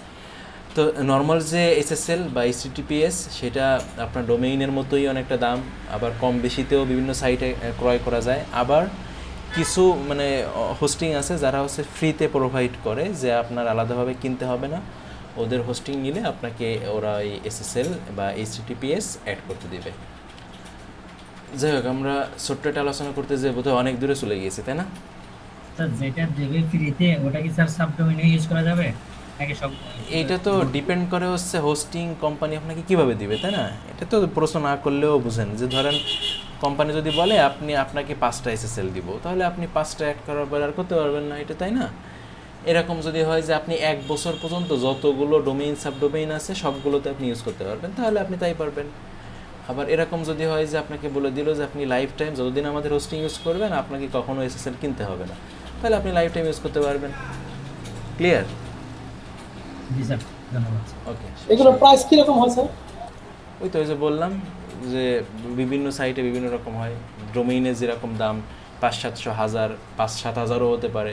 SSL-এর আবার ক্যাটাগরি আছে। ঠিক আছে, আচ্ছা তাহলে আমাদের এই ফোল্ডারটা দেখেন পুরোই ব্ল্যাঙ্ক ছিল, তাই না? এখন যদি আমরা এই ফোল্ডারটা রিলোড দিই, এখানে ধরেন আমি রিলোড দিলাম, তো দেখেন এই যে আমাদের এই যে ওয়ার্ডপ্রেসে যত ফাইলপত্র দেখছেন আমরা ইনস্টল দিয়েছিলাম এই জায়গা থেকে, যে এই জায়গাটাকে ব্যবহার করে। আর এখন আমরা দেখতে পাচ্ছি হচ্ছে এখানে সব ফাইলপত্রগুলো সুন্দরভাবে চলে আসছে। তার মানে ইনস্টল দেওয়ার এই প্রসেসটা নিয়ে কারোর তো মনে হয় কোনো সমস্যা নেই, আছে বিপ্লব? আচ্ছা, পারা উচিত। ওকে, নাসির খান, এই মিজানুর রহমান, মিজান স্যার বুঝছেন কীভাবে ইনস্টল? Okay fine. আচ্ছা, এই হলো ব্যাপার। এখন ধরেন ইনস্টল দিলেন, এখন তো লগ ইন করাই যাচ্ছে, ধরেন ক্লিক করলে আমরা কিন্তু WP অ্যাডমিনে লগ ইন করতে পারি। তো এই যে যেখান থেকে আমরা সফটওয়্যার ক্লাস ব্যবহার করে যে ইনস্টল দিলাম, এটার একটা বড় সুবিধা আছে, সেটা হলো আপনার যতগুলো ওয়ার্ডপ্রেস ইনস্টল দেওয়া থাকবে, আমি আবার cPanel থেকে আপনাদের দেখাই। ধরেন আমি cPanel-এ গেলাম, যে আমরা আবার ওই সফটওয়্যার ক্লাসটা খুঁজে বের করছি। আচ্ছা, অনেক সময় হয় কি হোস্টিংয়ে অনেক কিছু আপনি খুঁজে পাচ্ছেন না, এখান থেকে কিন্তু সার্চ করা যায়। হ্যাঁ, সার্চ করলে আপনি খুব সহজে এগুলো পেয়ে যাবেন। তো আমি সার্চ করা ছাড়াই দেখাই। ধরেন এই যে আমাদের সফটওয়্যার ইনস্টলার, এখানে যদি আমরা যাই তাহলে এই জায়গা হচ্ছে আমাদের মূলত প্যানেল। এই যে আমাদের যতগুলো ওয়ার্ডপ্রেস ইনস্টল দেওয়া আছে, আমরা এই যে ওয়ার্ডপ্রেস ম্যানেজার এখানে যদি ক্লিক করি আইকনটার উপরে, তাহলে আমাদের এই সফটওয়্যার মাধ্যমে যেগুলোতে ইনস্টল করা আছে সেইগুলো কিন্তু এখানে দেখা যাচ্ছে। তো অনেক সময় আপনাদের হয় না যে আপনার ওয়ার্ডপ্রেস কিসে ইনস্টল দিয়েছিলেন, মানে ইউজার নেম পাসওয়ার্ড কী রেখেছিলেন স্মরণ নাই। তো এটা কিন্তু ভুলে গেলেও সমস্যা নেই, যদি আপনার হোস্টিংয়ের অ্যাক্সেস আপনার কাছে থাকে বা এইভাবে যদি আপনি ইনস্টল দেন, তাহলে এইখান থেকে সরাসরি লগ ইন করতে পারবেন। ধরেন যে কোনোটাই আমি যদি লগ ইনে ক্লিক করি, তাহলে আমার ইউজার নেম পাসওয়ার্ড আর দেওয়া লাগবে না, সরাসরি আমাকে লগ ইন করে নিয়ে যাবে এইখানে। এই যে দেখেন লগ ইন হয়ে গিয়েছে, দেখছেন? আর আমাদের সেফ সিনট্যাক্স গ্রুপে আমরা লগ ইন হয়ে গিয়েছি। হ্যাঁ, তো এইভাবে সুন্দর মানে লগ ইন করার জন্য এটা খুব দারুণ একটা অপশন। আর একটা জিনিস আপনাদের আরও কিছুদিন পরে দেখাবো, খুবই মজার। অনেক সময় আমাদের হয় না যে ওয়ার্ডপ্রেস সাইট আপনি করেন, আপনার অন্তত 10-15টা 20টা বা 50-100টা ওয়ার্ডপ্রেস সাইট আছে। এখন এইগুলো প্রতিনিয়ত আপনাকে লগ ইন করা, তারপরে আপনার বিভিন্ন কার্যক্রম পরিচালনা করা, বিভিন্ন কিছু আপডেট করা, ইত্যাদি ইত্যাদি অনেক কাজ করতে হয়, অথবা বিভিন্ন স্ট্যাটাস দেখা। তো এইগুলো কিন্তু একটা একটা করে করতে অনেক সময়ের ব্যাপার হয়। ধরেন আমি অনেক ক্লায়েন্টের কাজ করি, এখন আমার এই ক্লায়েন্টদের ডেটাগুলো যেগুলো যদি আমার কাছে অর্গানাইজ হইতে না থাকে, তাহলে কিন্তু আমাকে ক্লায়েন্ট হঠাৎ করে একটা কিছু বললে আমার কিন্তু অনেক সময় ওয়েস্ট হবে, তারপরে ক্লায়েন্টকেও সময় মতো দিতে পারবো না। এইগুলোর মধ্যে দিয়ে কিন্তু আমার যেতে হবে বা হয়। তো ওরকম একটা আপনাদের সুন্দর একটা জিনিস দেখানোর প্ল্যান আছে, যেখানে আপনারা খুব সহজে এই কাজগুলো করে ফেলতে পারবেন জাস্ট একটা প্যানেলের মাধ্যমে। তো যদি সম্ভব হয় সামনের দিকে এরকম একটা কিছু আপনাদের দেখাবো। আচ্ছা, এনিওয়ে, তো আমাদের এই সফটওয়্যার এই ব্যবহারটা আশা করি খুব ভালো বুঝেছেন। আশা করি এখন থেকে আর কারো সমস্যা হওয়ার কথা না। আচ্ছা, ইনস্টল করা তো শিখলাম, এবার যদি আনইনস্টল করে দিতে হয় তাহলে এখানে যে কী করব, ডিলিট করে দিব, তাই? ফাইল ম্যানেজারের মধ্যে যে সব ডিলিট করে দিব এরকম? ভাই একটা বিষয় জানার ছিল একটু। হ্যাঁ বলেন। আমরা সাবডোমেন যখন ক্রিয়েট করি তখন ডোমেনের আগে যে নামটা বসে নাম বসে, বাট অনেক কিছু কিছু জায়গায় দেখি যে ডোমেনের পরবর্তীতে ওই সাইডের ফোল্ডার থাকে ডোমেন নামের পরে। এইটা আমরা ডিসকাস করেছি, দুইটা ডোমেইনের পার্থক্য দেখিয়েছিলাম। আপনি কি পুরো ক্লাস খেয়াল করছেন? আচ্ছা, আমি একটা সময় নামাজে ছিলাম, ঠিক আছে, আমি দেখে নিব পরে। আচ্ছা, এইটা এই আলোচনাটাই করছিলাম যে এক এক ধরনের সার্ভারে এক একভাবে সেট আপ করা থাকে। কিছু সার্ভারে সাব ফোল্ডার হিসেবে দেয়, আর কিছু সাবডোমেইন হিসেবে দেয়। হ্যাঁ, তো এটা কোনো ইস্যু না, ঠিক আছে? আপনার যেভাবেই তারা দিক, মানে সার্ভার থেকে যেভাবেই আপনাকে দিক বা আপনি যেভাবেই রেডি করেন, আপনি একই কাজ করতে পারবেন, এটা কোনো বিষয় না, ঠিক আছে? আচ্ছা, ওকে, এখন যদি আনইনস্টল করতে হয় তাহলে আনইনস্টল করবেন কিভাবে, এটাও খুব মজার। হ্যাঁ, আমরা যদি সফটওয়্যারটাই ব্যবহার করি তাহলে খুব ইজিলি এটা করতে পারবো। আমরা সফটওয়্যার অ্যাপস ইনস্টলারে যে এখানে দেখেন যে আমাদের ডাব্লিউপি ম্যানেজারে যে আমাদের এইখানে যেটা ইনস্টল দিয়েছিলাম একটু আগে, এই যে এইখানে দেখেন কী নাম দিয়েছিলাম, হ্যালো না, এই যে hello.safesyntaxguru.com, এই যে এই নামে আছে। এইটাই যদি আমরা এখন আনইনস্টল করতে চাই তাহলে এখানে দেখেন ডান পাশে অ্যারো নামে বলছি, অ্যারো আইকন আছে একটা। এইখান থেকে দেখেন আপনি আপনার ওই সাইট রিলেটেড ইনফরমেশনগুলো কিন্তু এইখানেও দেখতে পাচ্ছেন। এখান থেকে আপনি আপডেট করা বা ডিলিট করে দেওয়া এগুলো করে ফেলতে পারেন। হ্যাঁ, তো এইটা ধরেন আমরা রিমুভ করে দিতে চাচ্ছি বা আনইনস্টল করে দিতে চাচ্ছি, তাহলে যদি এখানে আনইনস্টলে ক্লিক করি তাহলেই কিন্তু হয়ে যাবে, অথবা যদি রিমুভ করে দিই তাহলেও কিন্তু ওই একেবারে ইসের থেকে রিমুভ হয়ে যাবে, এই সফটওয়্যার থেকে। হ্যাঁ, তো আমি ধরেন আনইনস্টলে ক্লিক করলাম, করার পরে আপনারা এর আগে দেখেন আমাদের এই যে হ্যালো এর মধ্যে আমাদের কিন্তু এই যে সব কিছু আছে, তাই না? তো আমি এখান থেকে কি কি আনইনস্টল করব বা কি কি রিমুভ করব তাও কিন্তু এখানে দেখিয়ে দিতে বলছে। ধরেন আমরা পুরো ডিরেক্টরি ধরে রিমুভ করে দিতে চাই। হ্যাঁ, আমরা আর কি করতে চাই, ডাটাবেজও রিমুভ করে দিতে চাই। আমরা আর কি করতে চাই, ডাটাবেজের ইউজারটাও রিমুভ করে দিতে চাই। তার মানে আপনি ইনস্টল দেওয়ার সময় যে ডাটাবেসটা ক্রিয়েট হয়েছিল, যে ডাটাবেজের ইউজার ক্রিয়েট হয়েছিল, আপনার যে এই যে টোটাল ওয়ার্ডপ্রেসের যত ফাইলপত্র এখানে আসছিল সব কিছু সহ এখান থেকে কিন্তু তাহলে রিমুভ হয়ে যাবে। তো আপনি প্রয়োজন ভেদে এখান থেকে কোনটা রাখবেন না রাখবেন সেটা ঠিক করে দিয়ে যদি রিমুভ ইনস্টলেশনে ক্লিক করেন আর একবার ওয়ার্নিং দিবে, এখানে ওকে দিলে ব্যাস ওইটা রিমুভ হয়ে যাবে।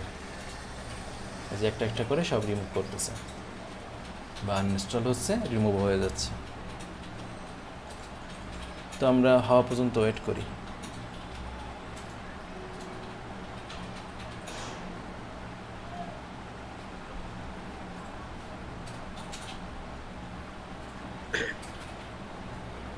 বা এটা হতে থাকে। আরেকটা বিষয় একটু যেমন 10টা সাইট বা 12টা সাইট বা যে কয়েকটা সাইটই হোক, এগুলো যদি পোর্টফোলিও হিসেবে আমি সাইডে শো করতে চাই, তো প্রত্যেকটার জন্য আলাদা আলাদা ওয়ার্ডপ্রেস ইনস্টল দিয়ে করতে গেলে তো এটা অনেক ব্যাপার। এটা কি সাইডে একটা ডোমেনে এটা শো করার ওয়ে আছে সবগুলো সাইট? হ্যাঁ, একটা ডোমেইন বলতে আপনি ধরেন ওয়ার্ডপ্রেস মাল্টি সাইট ইউজ করা যায়। হ্যাঁ, মাল্টি ওয়ার্ডপ্রেস, এটা যদিও পরামর্শ দিব না করার, তবে যদি আপনার প্রয়োজন হয় তাহলে আপনি করতে পারেন। যে মাল্টি ওয়ার্ডপ্রেস এখান থেকে ওই সফটওয়্যার থেকেও ইনস্টল করা যায়। ধরেন আমরা যদি সফটওয়্যার যাই, এটা করতে হলে আপনাকে মাল্টি ওয়ার্ডপ্রেস চালানোর জন্য সিস্টেমটা আপনাকে বুঝতে হবে, নাহলে প্রথম দিকে হয়তো বুঝবেন না, একটু নাড়াচাড়া করলে বুঝবেন, খুব বেশি জটিল না। এখানে ওয়ার্ডপ্রেস ইনস্টল দেওয়ার সময় এখানে একটা অপশন থাকার কথা, এই যে এনাবেল মাল্টি ওয়েবসাইট, এটাকে বলা হয় WPMU। হ্যাঁ, ওয়ার্ডপ্রেস মাল্টি ওয়েবসাইট, বুঝছেন? এটা যদি আপনি এনাবেল করে দেন তাহলে আপনার এই ডোমেইনটাই মাল্টি ওয়েবসাইট ইউজ করার জন্য রেডি হয়ে যাবে, বুঝছেন? তখন আপনি আপনার ড্যাশবোর্ডে যে আমি একটা দেখি আপনাদের দেখাতে পারি কিনা। এরকম একটা অ্যাডমিন আপনাদের দেখাতে পারি কিনা একটু ট্রাই করি।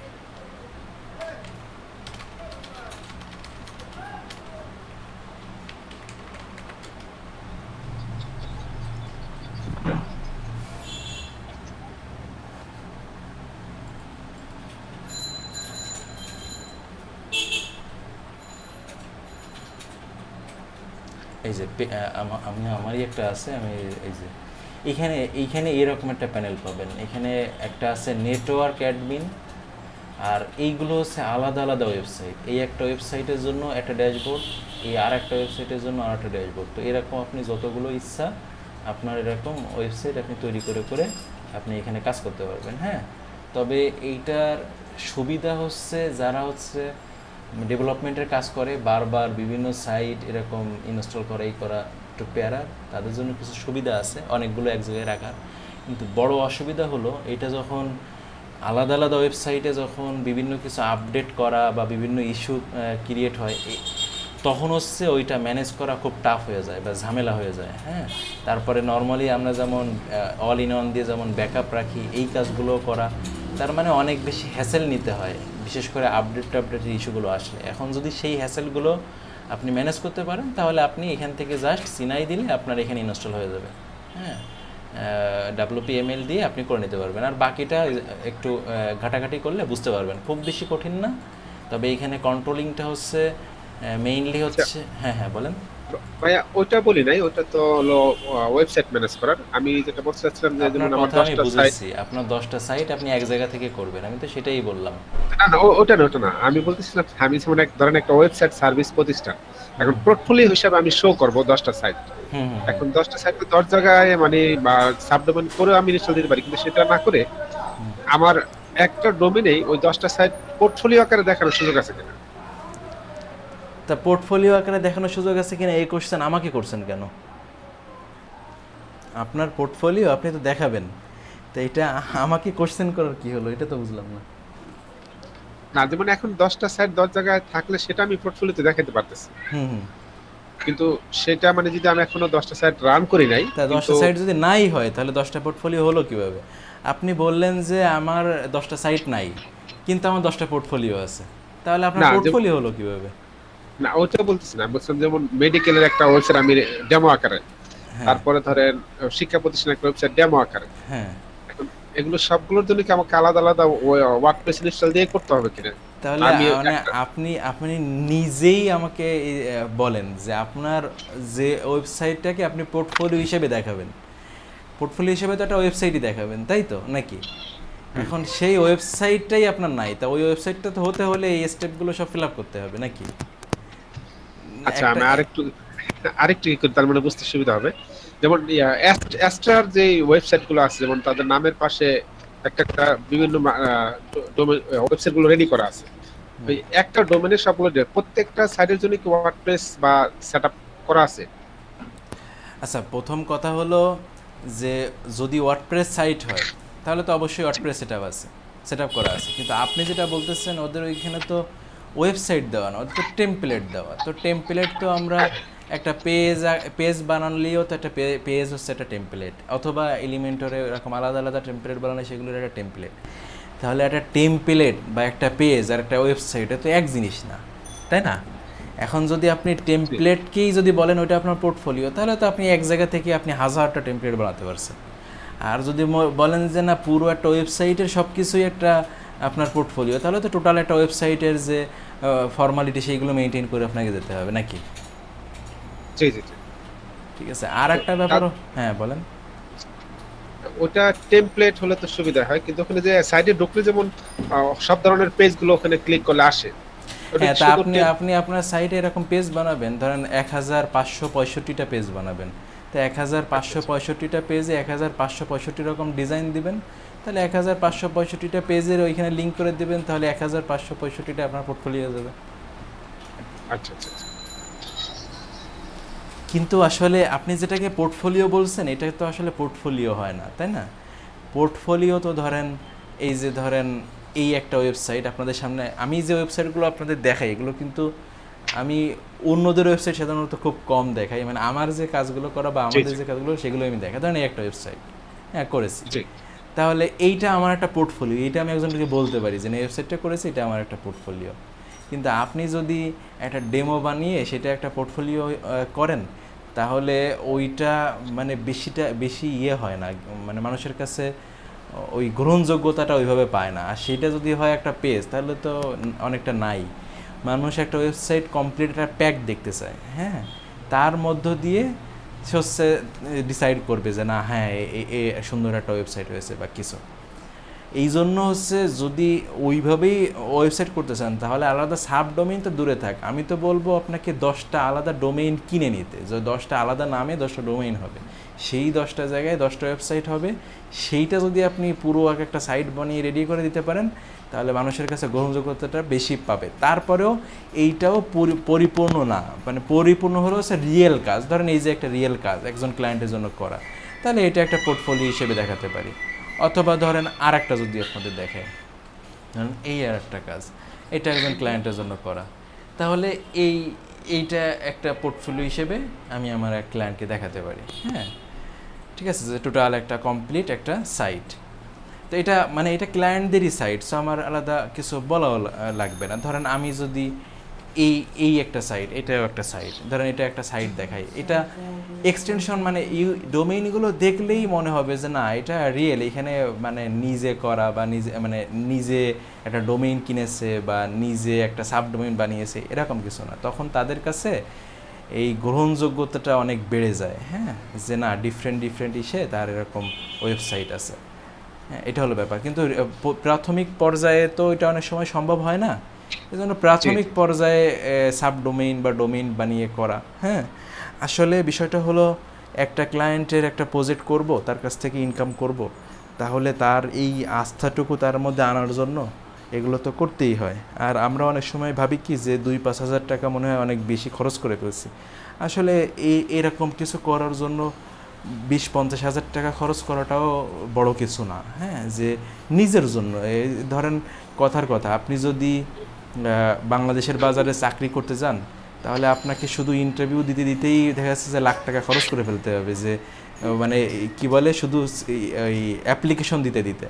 হ্যাঁ, তারপরে দেখা যাচ্ছে যে 5-7 বছর ঢাকায় দৌড়াতে যদি একটা চাকরি পান, তারপরেও অনেকের ভাগ্যে জুটে না। তো ওইসবে কিন্তু আমরা করি কেন? কারণ আমার একটা চাকরি পেতে হবে, আমার কিছু আর্নিং আনতে হবে বা ইনকাম করতে হবে। কিন্তু এইসব জায়গায় যে ব্যাপারটা যদি কিছুটাও যদি বলা হয় কাউকে যে না আপনি এরকম 5টা ডোমেইন কিনেন, 5টা ডোমেইনে 5টা ওয়েবসাইট আপনি রেডি করে রাখেন, রেখে আপনাকে যদি কেউ দেখতে চায় আপনি বলেন যে হ্যাঁ এটা আমিই করেছি, তাহলে আপনার নিজের একটা কনফিডেন্ট তৈরি হবে। আবার অনেকে আছে আর একজনের শুধু কপি পেস্ট, মানে অমুক একটা সাইট করেছে ওইটা দেখিয়ে আমি বলি আমারটা, আসলে এটা কিন্তু মনের তৃপ্তিও হয় না, আর আরেকজনকেও ফেক বা মিথ্যা বলা হয়। ঠিক আছে, যে আপনি একটা সাইট দেখিয়ে বলেন হ্যাঁ এটা আমি করেছি, কিন্তু আদৌ আপনি ওইটা কী ওর মধ্যে তাই জানেন না, আপনি আপনার ক্লায়েন্টকে আপনি ঠকালেন। তো এই মিথ্যায় আশ্রয় নেওয়া, তো একটা সময় এগুলোতে বিপদে পড়তে হয়। ঠিক আছে, তো এই যে টুকিটাকি ব্যাপারগুলো এইগুলোতে যারা সিরিয়াস প্রথম থেকে, হ্যাঁ তারা কিন্তু মানে একটা সময় যে ভালো কিছু করে, আমি রিয়েল লাইফে যা দেখেছি, কিন্তু সব সময় সবার পক্ষে সম্ভব হয় না, তবে চেষ্টা থাকলে একটা সময় না একটা সময় হয়, আমি যতটুকু দেখেছি আর কি। আচ্ছা মানে আমরা সবচেয়ে ভালো হয় যে 10-12টা ডোমেইন কিনে আলাদা আলাদা সাইট, রাইট, আমি 10-12টার কথা বললাম যে অন্তত একটা পোর্টফোলিও সাজাতে হলে তো 8-10টা ওয়েবসাইট লাগে, তাই না? তাহলে প্রাথমিক পর্যায়ে তো আপনার ওয়েবসাইট আসলে রিয়েল সাইট নাই ক্লায়েন্টদের, ধরেন নাই, তাহলে সেই ক্ষেত্রে তো আপনি যদি এরকম সাবডোমেইন বানান তাহলে কিন্তু বোঝা যায়। যেমন ধরেন আমি আমার অনেক ক্লায়েন্টদের কাজ করেছি, সেসব সাইট এখন তারা ডোমেইন আর রিনিউ করেনি। আমি এরকম কিছু এই যে ধরেন আমার নামের ডোমেইনের আন্ডারে আমি একটা সাবডোমেইন বানিয়ে রেখে দিয়েছি, জাস্ট অনেক সময় কেউ দেখতে চাই দেখানো। তো এটা কিন্তু আমি রেখেছি কেন, যে এইটা মাঝে মাঝে দেখাতে হয়, তার সাইটে এখন নাই, যার কারণে এই একটা সাবডোমেইন করে রাখা। তো এরকম ক্ষেত্র বিশেষে করা একরকম, আর মানে এইটাকেই পুরোপুরি প্রফেশনাল হিসেবে নেওয়া সেটা কিন্তু আরেক রকম। মানে সবসময় মনে রাখতে হবে এরকম সাবডোমেইন আকারে যদি কোনো ক্লায়েন্ট সাইট দেখে, যদি বড় ক্লায়েন্ট বা প্রফেশনাল ক্লায়েন্ট হয়, তাহলে তার কাছে কিন্তু গ্রহণযোগ্যতা অনেক অনেক কমে যাবে। ইভেন এমনও হতে পারে যে আপনার সাথে আর সে আগাতে চাচ্ছে না, রাজি হচ্ছে না, হয়তো তার কাছে এই ব্যাপারটা ফেক ফেক মনে হবে। ঠিক আছে, এইটা হতে পারে বা ঘটতে পারে। হ্যাঁ, যেমন ধরেন এটা আমার একটা ওয়েবসাইট, তো এক্সটেনশন দেখলেই ক্লায়েন্টই বুঝবে এটা ইউকের একটা ক্লায়েন্টের করা। তারপরে ধরেন আমি যদি আর একটা ওয়েবসাইট, এটা এক্সটেনশন দেখলেই বুঝবে এটা আমার ফ্রান্সের একজন ক্লায়েন্টের জন্য করা। হ্যাঁ, তো এইরকম হলে ক্লায়েন্টদের কাছে গ্রহণযোগ্যতাটা অনেক বাড়ে। ঠিক আছে, যে বা বুঝে যে না এ আসলে প্রফেশনাল। এই জন্য আর কি আপনাদের বলা, মানে সবার পক্ষে যে সম্ভব হবে তা না, তবে এই ব্যাপারগুলো মাথায় রাখলে অনেক ভালো কিছু করা যায়। আর সবথেকে বড় ব্যাপার হলো যে এই ফিল্ডটা হচ্ছে একটা বিশাল একটা ফিল্ড, তাই না? সারা বিশ্বের মানুষের সাথে ফাইট করে হচ্ছে কিছু একটা করা। তো এটাকে যত বেশি সিরিয়াসলি নেওয়া যাবে তত বেশি বেনিফিটেড হওয়ার পসিবিলিটি বাড়বে। আর এই ফিল্ডটাকে যদি খাটো করে দেখা হয় তাহলে পসিবিলিটিও ওরকম কিন্তু কমে যাবে। আচ্ছা, এনিওয়ে এইটা ওই সার্ভারের কারণে এই জায়গাটা ও রিমুভ করতে পারছে না। হ্যাঁ, এটা হয়তো মানে দিয়ে আটকে গিয়েছে, এটা আমাদের আসলে কোনো ইস্যু না। তো এটা দিয়ে আমরা আবার হয়তো ট্রাই করে দেখতে পারি, অথবা আমরা এটা রিলোড দিয়ে দেখতে পারি। হ্যাঁ, তো এই যে এরকম বিভিন্ন সময় যে ইস্যুগুলো তৈরি হয়, এইগুলোর জন্য কিন্তু সবসময় নিজেকে প্রস্তুত রাখতে হবে। দেখা যাচ্ছে যে সবসময় সব কিছু কাজ করছে না, হয়তো সার্ভারের কারণে হতে পারে, অথবা অন্য কোনো ইস্যুর কারণে হতে পারে। ধরেন এটা আমরা আবার ট্রাই করি, হ্যাঁ দেখি তো এবার কী হয়।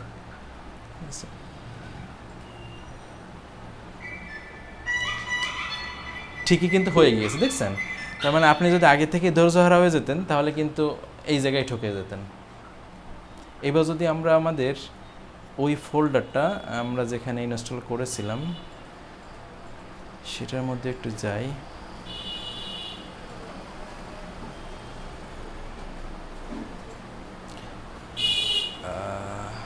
বেলা আস্তে আস্তে ছোট হয়ে যাচ্ছে। হ্যাঁ, আজান হয়ে গেছে, ছেড়ে দিব 5-10 মিনিট আপনারা একবার দেখেন। এখন কিন্তু এই ফোল্ডারে দেখছেন কিছু নাই। হ্যাঁ, এবার যদি আমরা হ্যালো ডট এখানে ভিজিট করে দেখেন আগের অবস্থায় চলে গিয়েছে, তার মানে এখন পুরো ব্ল্যাঙ্ক হয়ে গেছে, সাইটে এখন কিছু নাই। তাহলে দেখেন ইনস্টল করা, এই যে ব্ল্যাঙ্ক পুরো, ইনস্টল করা আনইনস্টল করা কোনো কঠিন কিছু? আচ্ছা, এবার থেকে সিপ্যানেলে ইনস্টল করা আনইনস্টল করা বা সিপ্যানেল নিয়ে কাজ করা, আর কি সিপ্যানেলে আর কি জানা দরকার বলেন? তাহলে মানে যেগুলো আপনাদের প্রয়োজন আসলে কাজ করার জন্য, সেটা শেষ করে একবারে আমরা ছেড়ে দিব। সবাই নামাজও পড়বেন আর আমরা ক্লাস করব, শেষ করব। আর কেউ কোনো কোশ্চেন করছে না? তারপর হ্যাঁ মিজান কিছু বলতে চাচ্ছিলেন, মিজান বলেন। হুমায়ুন স্যার এই অ্যাড অনটা স্যার মানে এটা কিভাবে শো করবে উপরে আচ্ছা ইয়াতে ফাইন, যে অ্যাড অন। আচ্ছা অ্যাড অন আর সাবডোমেইন দুইটার পার্থক্য কি বলেন মিজান? সাবডোমেন হচ্ছে যে এই মেইন প্রাইমারি সাবডোমেনের না না না, আন্ডারে থাকবে মেইন প্রাইমারি না, যে কোনো একটা ডোমেইনের আন্ডারে থাকবে, ডোমেনের যে রাইট। আন্ডারে। আর আর অ্যাড-অনটা হচ্ছে ওটা স্পেশাল মানে হ্যাঁ, আলাদা। অ্যাড অন মানে আলাদা কোনো এরকম কোনো ডোমেইন, ওখানে এই সার্ভারে কোনো ডোমেইন অ্যাড করা নাই, মানে আর এমন একটা ডোমেইন যেটা এই সার্ভারে অ্যাড করা নাই সেটা অ্যাড করা, রাইট? তাহলে জি, আপনি এই অ্যাড অন ডোমেইনে ক্লিক করবেন, প্রসেসটা একেবারে কিসের মতো বলেন তো, ওই সেই সাবডোমেইনের মতো। আপনার ডোমেইনের ইউআরএলটা এখানে দিয়ে দিবেন, দিলে এখানে ধরেন কথার কথা আমরা XYZ এই ডোমেইনটাকে অ্যাড করতে চাচ্ছি, হ্যাঁ দিয়ে দিলাম। তো ওই ডোমেইন অ্যাড করতে গেলে একটা সাব ডোমেইনও ডিফল্টভাবে দিতে বলে, তো আপনি যে কোনো একটা কিছু এখানে দিয়ে দিবেন, তাহলে অটোমেটিক আপনার এবার যদি অ্যাডে ক্লিক করেন ঠিক সিমিলার ওই যে সাব ডোমেইন যা করছিলাম তাই, তাহলে এখানে অ্যাড দিলে ওই ডোমেইনটা অ্যাড হয়ে যাবে, ওই রকম একটা ফোল্ডার তৈরি হবে এরকম। শেষ, আপনার প্রশ্ন করার আগে আমি অ্যান্সার পেয়ে যাবেন, আমাকে শেষ করতে দেন প্লিজ। আচ্ছা ঠিক আছে, আপনি যা প্রশ্ন করবেন ওটা আমি বুঝেছি বা বুঝবো আশা করি। তো এখান থেকে ডোমেইনে ক্লিক করবেন, অ্যাড ডোমেইন, আপনার এখানে লিস্ট দেখতে পারবেন, আপনি একই রকম ফোল্ডার পাবেন, একইভাবে ইনস্টল করতে পারবেন, সব করতে পারবেন। এখন কথা হচ্ছে এই ডোমেইনটা অ্যাড করলেই যে আমার এই ডোমেইনটা এই সার্ভারে হয়ে যাবে আর আমি লাইভ করতে পারবো তা না। কেন? কারণ এই ডোমেইনের মালিক তো আমি না, XYZ ডোমেইনের মালিক অন্য কেউ। দেখি ভিজিট করে কি আসে, বাজে কিছু না আসলেই ভালো। আচ্ছা না, ওরকম কিছু আসেনি, সুন্দর একটা কিছু আসছে। তাহলে XYZ ডোমেইনের মালিক এই ব্যক্তি, তাহলে আমি যেহেতু মালিক না, আমি অ্যাড করেও কোনো লাভ নাই, আমি আসলে আলটিমেটলি এখানে কিছু করতে পারবো না। তাহলে আমি মালিক হিসেবে কিভাবে এখানে কাজ করাবো? তখন আমাকে যেটা করতে হবে, ওই ডোমেইনটা যেখান থেকে কেনা, ধরেন কেনা হচ্ছে কথার কথা GoDaddy থেকে, তাহলে GoDaddyতে আমার একটা প্যানেল আছে যেখানে আমার ওই ডোমেইনটা কেনা, সেখানে লিস্ট আছে, তাই না? তাহলে সেইখানে যে ঠিক এই যে সার্ভারটা, এই সার্ভারে যে নেম সার্ভার, সেই নেম সার্ভার 2টা বা 3টা বা 4টা ওইখানে অ্যাড করে দিতে হবে, সাধারণত 2টা দিলেই হয়ে যায়। ওই নেম সার্ভার 2টা অ্যাড করে দিবেন, আর এইখানে অ্যাড অন ডোমেইন হিসেবে অ্যাড করবেন। নেম সার্ভার অ্যাড হতে সাধারণত ইন্টারন্যাশনালি 48 ঘন্টা সময় নেয় আর কি, তো অনেক সময় 1-2 ঘন্টা বা সাথে সাথে হয়ে যায় যদি নেম সার্ভারটা ঠিকঠাক আপডেট হয় আর আপনার অ্যাড অন ডোমেইনটা অ্যাড করা হয়ে যায়, তাহলে আপনার কাজ শেষ। এইবার আপনি এই সার্ভারে সব কিছু করতে পারবেন। প্রশ্ন মনে হয় এটাই করতে চেয়েছিলেন, এবার বলেন। ঠিক আছে ধরেছেন। আর বিষয়টা হলো যে সাবডোমেনে যে কোনো একটা দিব বলতে, ওইটা স্যার একটু ক্লিয়ার করুন। মানে আচ্ছা, সাবডোমেইন কি অ্যাড অন ডোমেইন অ্যাড করার সময় এই সাবডোমেইন ফোল্ডারটা ব্ল্যাঙ্ক রাখলে অ্যাড করতে দেয় না, তার মানে ওই অ্যাড অন ডোমেইনের সাথে এই একটা সাবডোমেইনও অ্যাড হয়ে যাবে অটোমেটিক, সেটা পরে দরকার হয় ডিলিট করে দিয়েন, কিন্তু ডিফল্টভাবে সাবডোমেইন অ্যাড না করে ওই করতে দেয় না, মানে অ্যাড অন ডোমেইন অ্যাড করতে দেয় না, এই জন্য বলেছি, বুঝছেন? বুঝছি স্যার, ক্লিয়ার। আচ্ছা, আর কোনো কোশ্চেন? স্যার একটা হোস্টিং থেকে আরেকটা হোস্টিং এ যদি আমার ডোমেইন ট্রান্সফার করতে চাই তাহলে কি একই মেথডটা করতে হবে? হ্যাঁ, একই মেথড, কারণ হোস্টিং আর ডোমেইন কানেক্ট করার পদ্ধতি হচ্ছে এইটা, যে প্রথম কাজ হচ্ছে আপনার হোস্টিংয়ে ওইটাকে পয়েন্টেড করতে হবে, তার মানে অ্যাড করতে হবে, বা অ্যাড অন দিয়ে বা যেভাবে আপনি অ্যাড করতে চান বা পারেন সেভাবে আপনার হোস্টিংয়ে অ্যাড করতে হবে, এটা হচ্ছে একটা স্টেপ। আর একটা স্টেপে কি, ওই ডোমেইনে এই যে হোস্টিংয়ের যে নেম সার্ভার সেটা চিনিয়ে দিতে হবে, তাহলে এই হোস্টিংয়ের সাথে আপনার ওই ডোমেইনটা কানেক্টেড হয়ে যাবে, ঠিক আছে? তারপরে হচ্ছে আপনার এই হোস্টিংয়ের সাথেই আপনার সাইটটা কাজ করবে। ক্লিয়ার? হ্যাঁ, ওই ডিএনএস যেটা সার্ভার, হ্যাঁ, সেকেন্ডারি প্রাইমারি সার্ভার, এটা সব তো নেমচিপের একই মনে হয়। হ্যাঁ, একই। আচ্ছা, এখন কথা হচ্ছে যে নেমচিপে যদি ধরেন কথার কথা, নেমচিপে আপনার এই হোস্টিংয়ে আপনি একটা অ্যাড অন ডোমেইন অ্যাড করেছেন, তো এই নেম সার্ভার আবার আলাদাও হতে পারে, যে প্যাকেজ অনুযায়ী আলাদা হতে পারে, হ্যাঁ। তো নেম সার্ভার যদি একই হয়, যদি এরকম 2-3টা হোস্টিংয়ে আপনার অ্যাড করেন, তখন হচ্ছে প্রথম যেটা অ্যাড করা ছিল সেটাই কাজ করার কথা, মানে লজিকে যা বলে।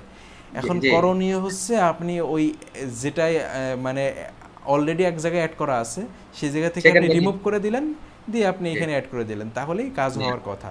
আর তারপরেও যদি না হয় তাহলে তো সাপোর্ট খোলা আছে, হ্যাঁ। আর নেমসিপের সাপোর্ট অসম, ঠিক আছে, 24 ঘন্টা লাইভ সাপোর্ট পাবেন, খুবই ভালো, ওদের সাপোর্টটা খুবই ভালো লাগে। আপনার কাজ মানে আপনার কাজের জন্য কাউকে যদি 8-10 ঘন্টা বসে থাকতে হয় তাও থাকবে, আপনাকে লাইভ সাপোর্ট দিয়ে দেবে, ঠিক আছে।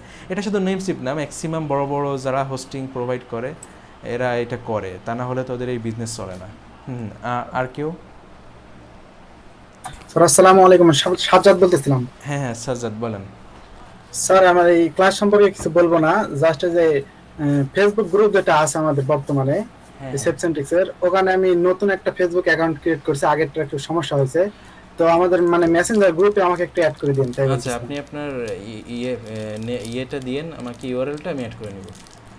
আচ্ছা স্যার, ওকে। আচ্ছা আর কারো কোনো কোশ্চেন? আচ্ছা আমি ঢালাওভাবে সবাইকে একটা কথা বলে দিই, যারা একেবারে নতুন আছেন তারা জাস্ট এই সি প্যানেলে ঢুকে একটু মানে একটু দেখেন যে কোথায় কি আছে না আছে, একটু নাড়াচাড়া করেন, ইনস্টল করা আনইনস্টল করা, একটু কি করা, মানে একটা সময় অভ্যস্ত হয়ে যাবেন। হ্যাঁ, কেউ মানে শিখে এই সেক্টরে আসে না, কাজ করতে করতে শিখে, মানে শিখে আসে না এটা বলা ভুল, অনেকে শিখে আসে, কিন্তু প্রতিনিয়ত অনেকে কি সবাই শিখে আসতে হয়। মানে আমি কথাটা যেভাবে বোঝাতে চাইছি আমি হয়তো ওইভাবে উপস্থাপন করতে পারিনি। মানে আমি যেটা বলতে চাচ্ছি যে আমরা ধরেন আমি একটা ফিল্ডে কাজ করি, আমি কিন্তু ওই ফিল্ডে সবসময়ই কাজ করছি। এখন ক্লায়েন্ট ওর বাইরে আমাকে দেখা যাচ্ছে নতুন একটা রিকোয়ারমেন্ট দিল, তখন আমাকে আবার ওইটা শিখতে হয়, শিখে তাকে ওইটা ফিল আপ করে দিতে হয়। আর যদি আমি শিখতে না পারি তাহলে আমাকে হয়তো সেই কাজটা ডিক্লাইন করে দিতে হয় বা বলে দিতে হয় আমি পারবো না। ঠিক একইভাবে আপনারা এই সি প্যানেল নিয়ে যখন আসবেন তখন আপনি নতুন হিসেবে আপনার কাছে সব কিছুই খুব জটিল প্রকৃতির মনে হতে পারে, বা একটা সহজ জিনিসও আপনি ইউজ করতে যে ভুল করছেন বা মিস করছেন। তো এইটা হচ্ছে কেন, কারণ আপনি নতুন এখানে, আপনার আস্তে আস্তে আস্তে আস্তে এগুলো নাড়াচাড়া করতে করতে তখন আপনি বুঝে যাবেন হ্যাঁ আমি কেন এটা করব আর কেন এটা করব না। হ্যাঁ, তো এই জন্য হচ্ছে এগুলো নিয়ে একটু নাড়াচাড়া করতে হয়, একটু স্টাডি করতে হয়। আর যদি মনে করেন যে না এত কষ্ট কিরা করে, একজনকে বলবো ওয়ার্ডপ্রেস ইনস্টল দিয়ে দিবে আর আমি শুধু ওর মধ্যে যে কাজ করবো, তাহলে কিছু আসলে বলার নাই, এই হলো ব্যাপার। তো ঠিক আছে, তাহলে আমরা নেক্সট দিন আমরা অন্য কিছু নিয়ে আলোচনা করব। হ্যাঁ, ভালো থাকবেন সবাই, নামাজ পড়ে নেন। হ্যাঁ হ্যাঁ, আচ্ছা হোমওয়ার্কটা তো কেউই মানে ওই পরিপূর্ণ পুরো ওয়েবসাইট করেন নাই তাই না? স্যার আমি করছি। করছেন, থ্যাংক ইউ। হ্যাঁ স্যার আমি করছি। আপনারা বোধহয় ম্যাক্সিমাম 3-4টা বা 2টা পেজ এরকম করেছেন আপনারা? পুরোটাই করছি স্যার। আচ্ছা আচ্ছা, পুরোটা যদি করে থাকেন তাহলে তো আপনাকে কংগ্রাচুলেশন। আমি করছি, সাইটটা একটু দেখেন আপনি, হ্যাঁ কোথাও ভুল হলে একটু জানান। হ্যাঁ হ্যাঁ, ওইটা যারা পুরো করেছেন তারা রেসপন্সিভ ইস্যুটা একবার দেখেন যে আপনি যেটা করেছেন এটা রেসপন্সিবিলিটিটা কাজ করছে কিনা, রেসপন্সিভ ইস্যুটা ফিক্স করেন আপনারা যারা সব পুরো করে ফেলছেন। আর যারা পুরো করেন নাই, এবার ওই 3টা পেজের সাথে আরও বোধহয় 4-5টা পেজ আছে, ওই পেজগুলো তারা করে ফেলেন। হ্যাঁ, ওকে ঠিক আছে, তাহলে নেক্সট দিন আবার কথা হবে।